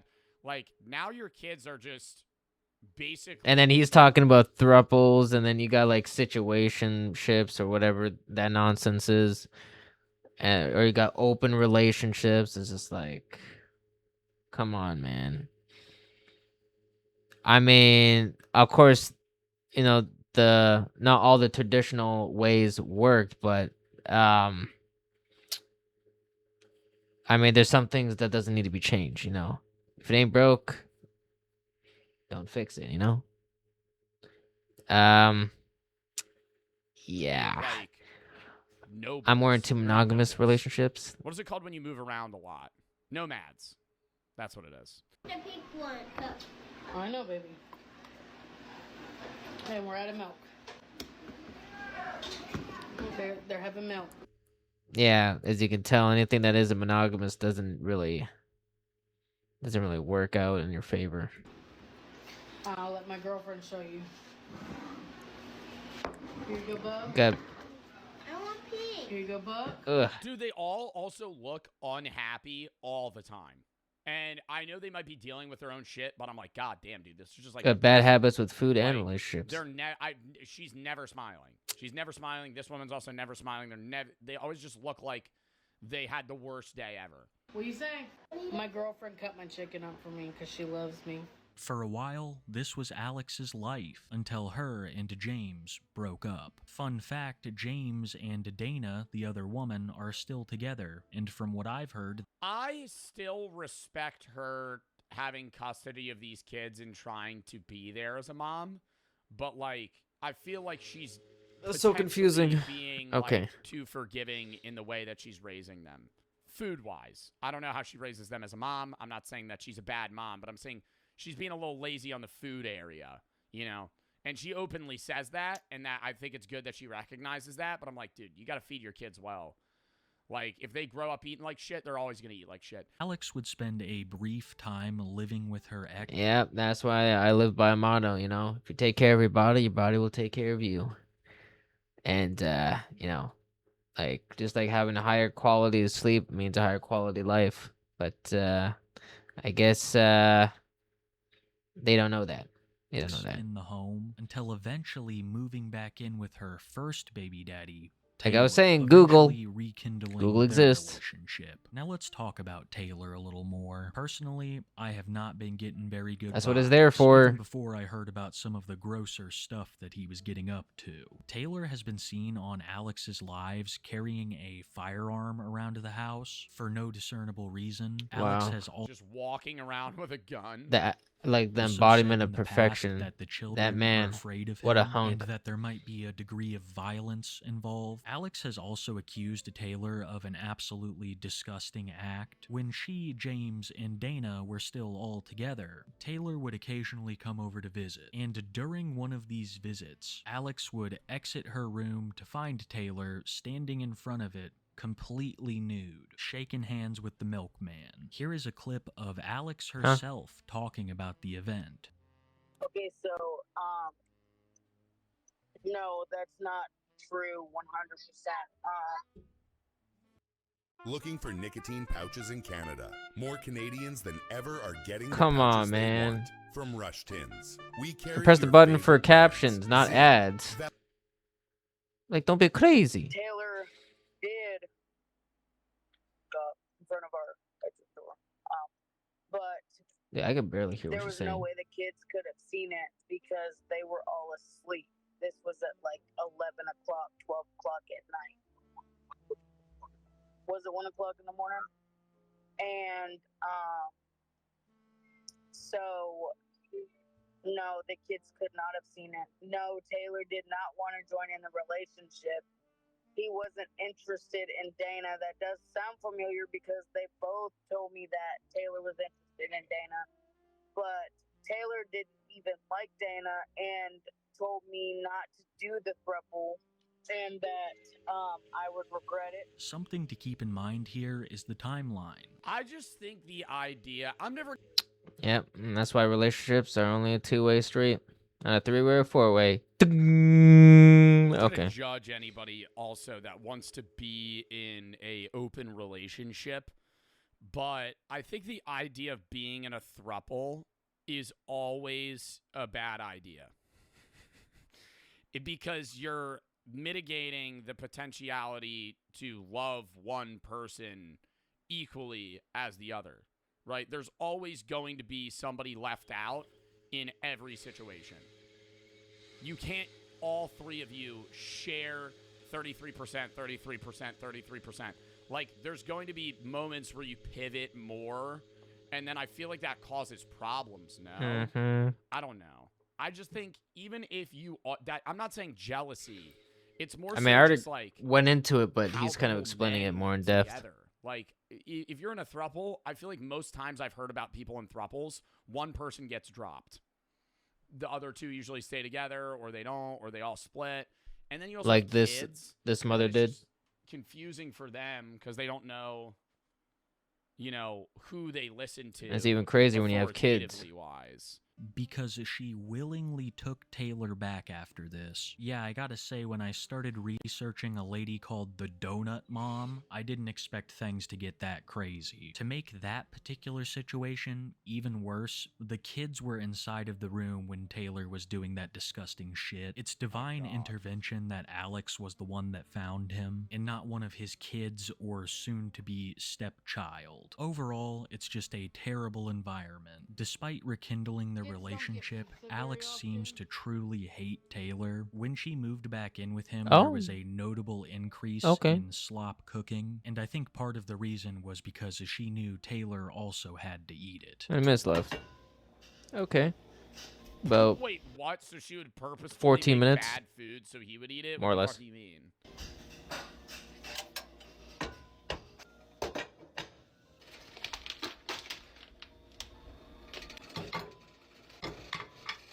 Okay, what's on the menu tonight, huh? What is that? Is that like frozen meat? Wow. So gourmet, much wow. Cannot get any better than that. Oh yeah. Yeah, just sprinkle it on the stovetop there, you know. The stove wants some action too. Yeah, indulge in that gloriousness. Oh yeah. Living the dream. Living the dream. Oh yeah, so edible.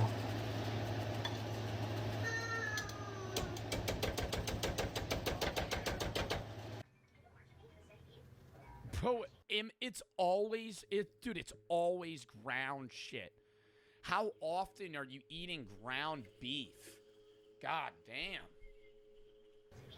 It's always like minced stuff. Beefy, you know? Or canned, yeah. I will say oven cooking's the easiest cooking.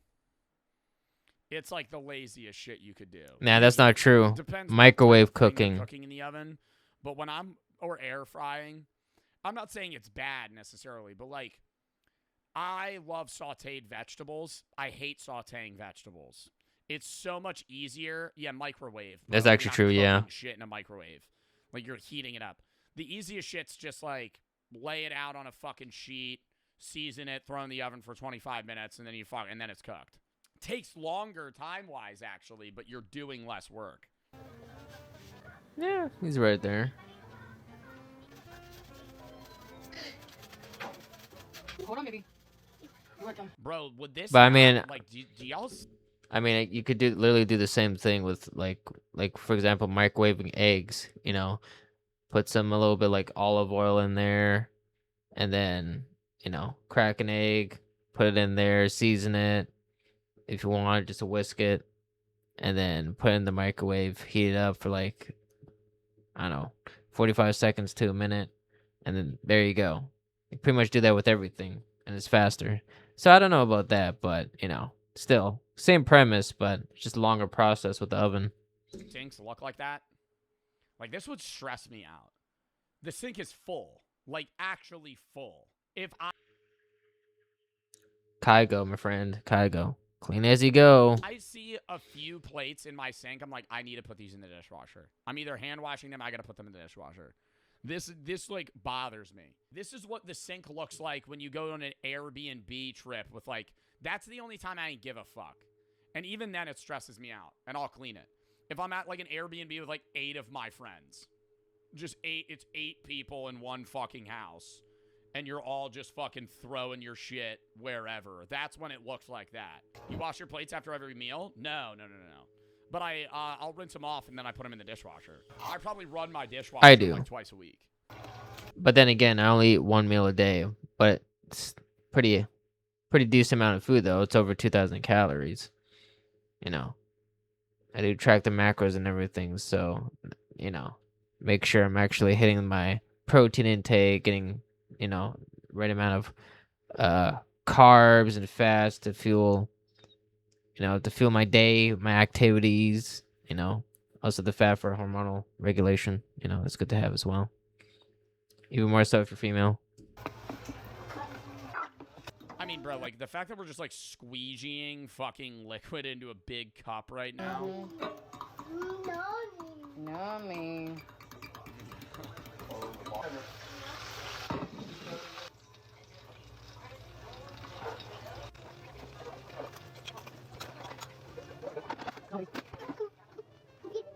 Oh yeah, lather it on there. Wait, did you get on the bottom? You didn't. You didn't get on the bottom. I don't know if I Did you? recorded it, but I added corn. And then that too, bro. That's an entire stick of butter. But sometimes it also seems Well, like she anything for the flavor, am I genuinely right? dislikes her kids. When they talk to her during videos or live streams, Yeah, every time we've seen that. Real chefs don't care how much butter they use. I'm recording 1 minute. She could not be less interested, usually acting annoyed. Posts like this are proof. There she is, cooking her horrific meal, saying that her kid doesn't deserve it. To be honest, they probably don't. Dinner for my girls because my son didn't deserve it tonight as a mama of 3. But not in the way that she means. No person should have to eat food like this. I mean, I'm no nutritionist, but it seems like The son is lot winning. of food to be giving He's a kid. winning. It's not even, dude, it's not even the nutritionist sense of like, this is unhealthy. It's unhealthy and it looks gross. And it's bad food.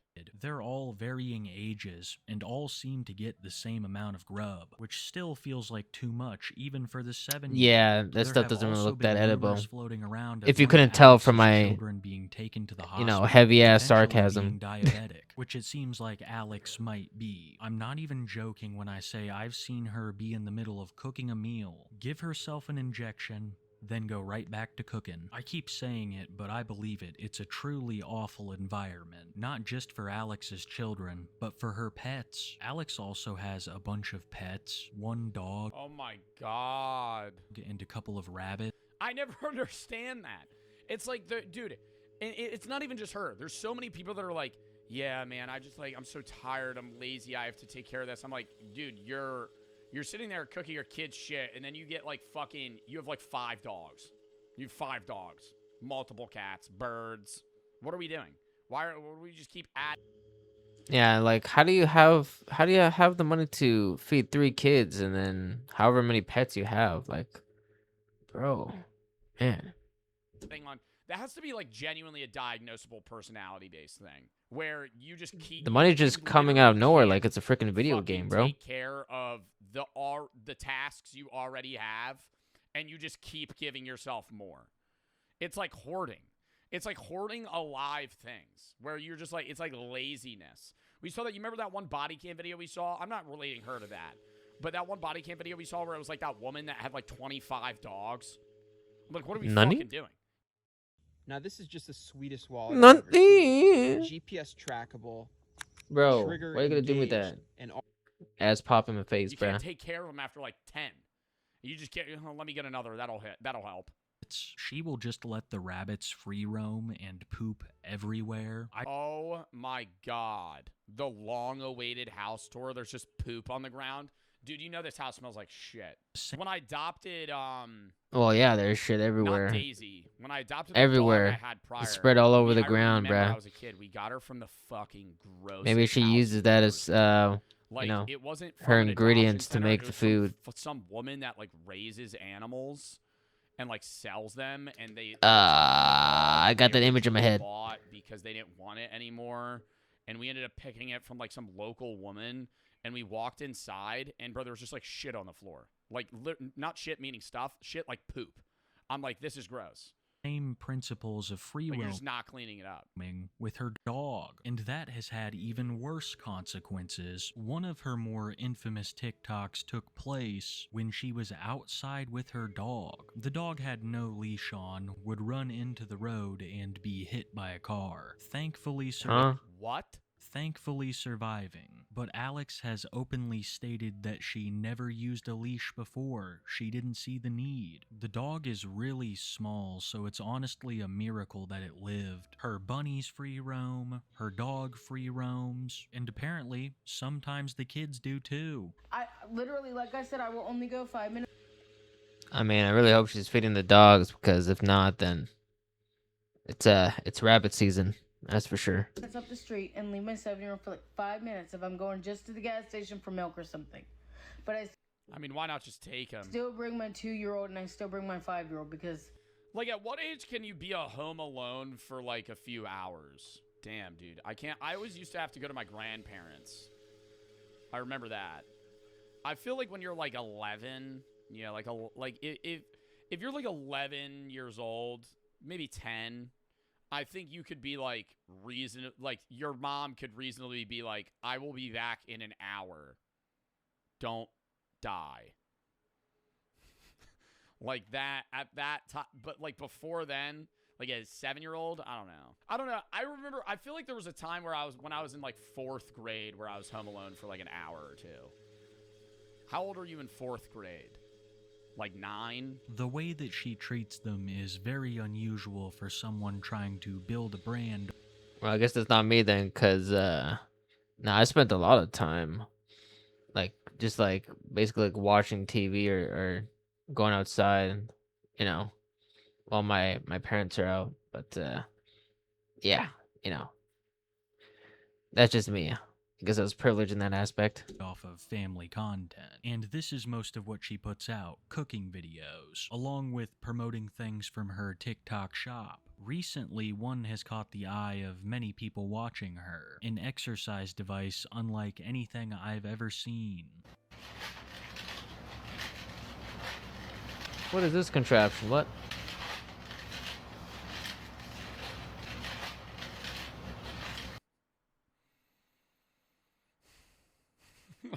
I mean, bro, there's no fucking way. She's promoting this, or she's saying she's using this to try and get in shape. What are we fucking doing? It's just like a hula hoop. Yeah, it's pretty much what it is. What is that glare? Do you see what I mean? She's always like staring off at something. Yeah, that's not doing anything at all whatsoever. What is she looking at?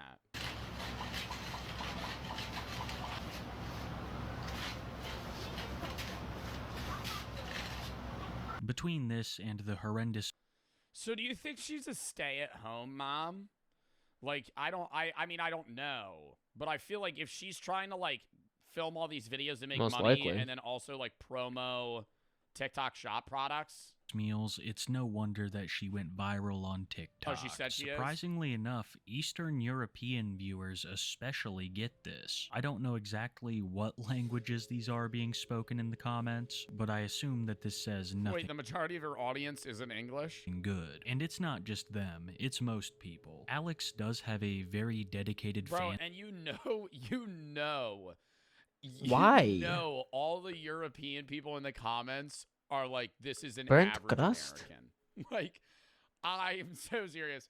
You know, all the people from fucking like France and Germany and shit that are seeing this is like, yeah, this is the norm. To me, it seems like Alex is extremely unhappy. She rarely smiles and cooks with contempt. Yeah, he already addressed instead of that. love. This attitude I mean, she just doused that in oil. Understand towards her spouse Taylor, who has done some pretty Sorry, awful make some. things. No, you know, I bet she's fucking gone through a lot, and I feel bad for her in that sense. But I don't know, man. I feel like you got to separate yourself in that situation. But I don't understand it towards her children. They've done Yeah, but the reality is that, you know, she's making the choices on her own, right? Like, the actions that she takes is of her own volition, right? So, I mean, you have a choice in everything that you're doing, right? So, I mean, she's doing this to herself, and obviously it affects everyone that's around her. And, yeah, obviously she can make a change, but since, you know, she's a lazy mom, you know, she's, not really gonna do that unless someone really pushes her to do it.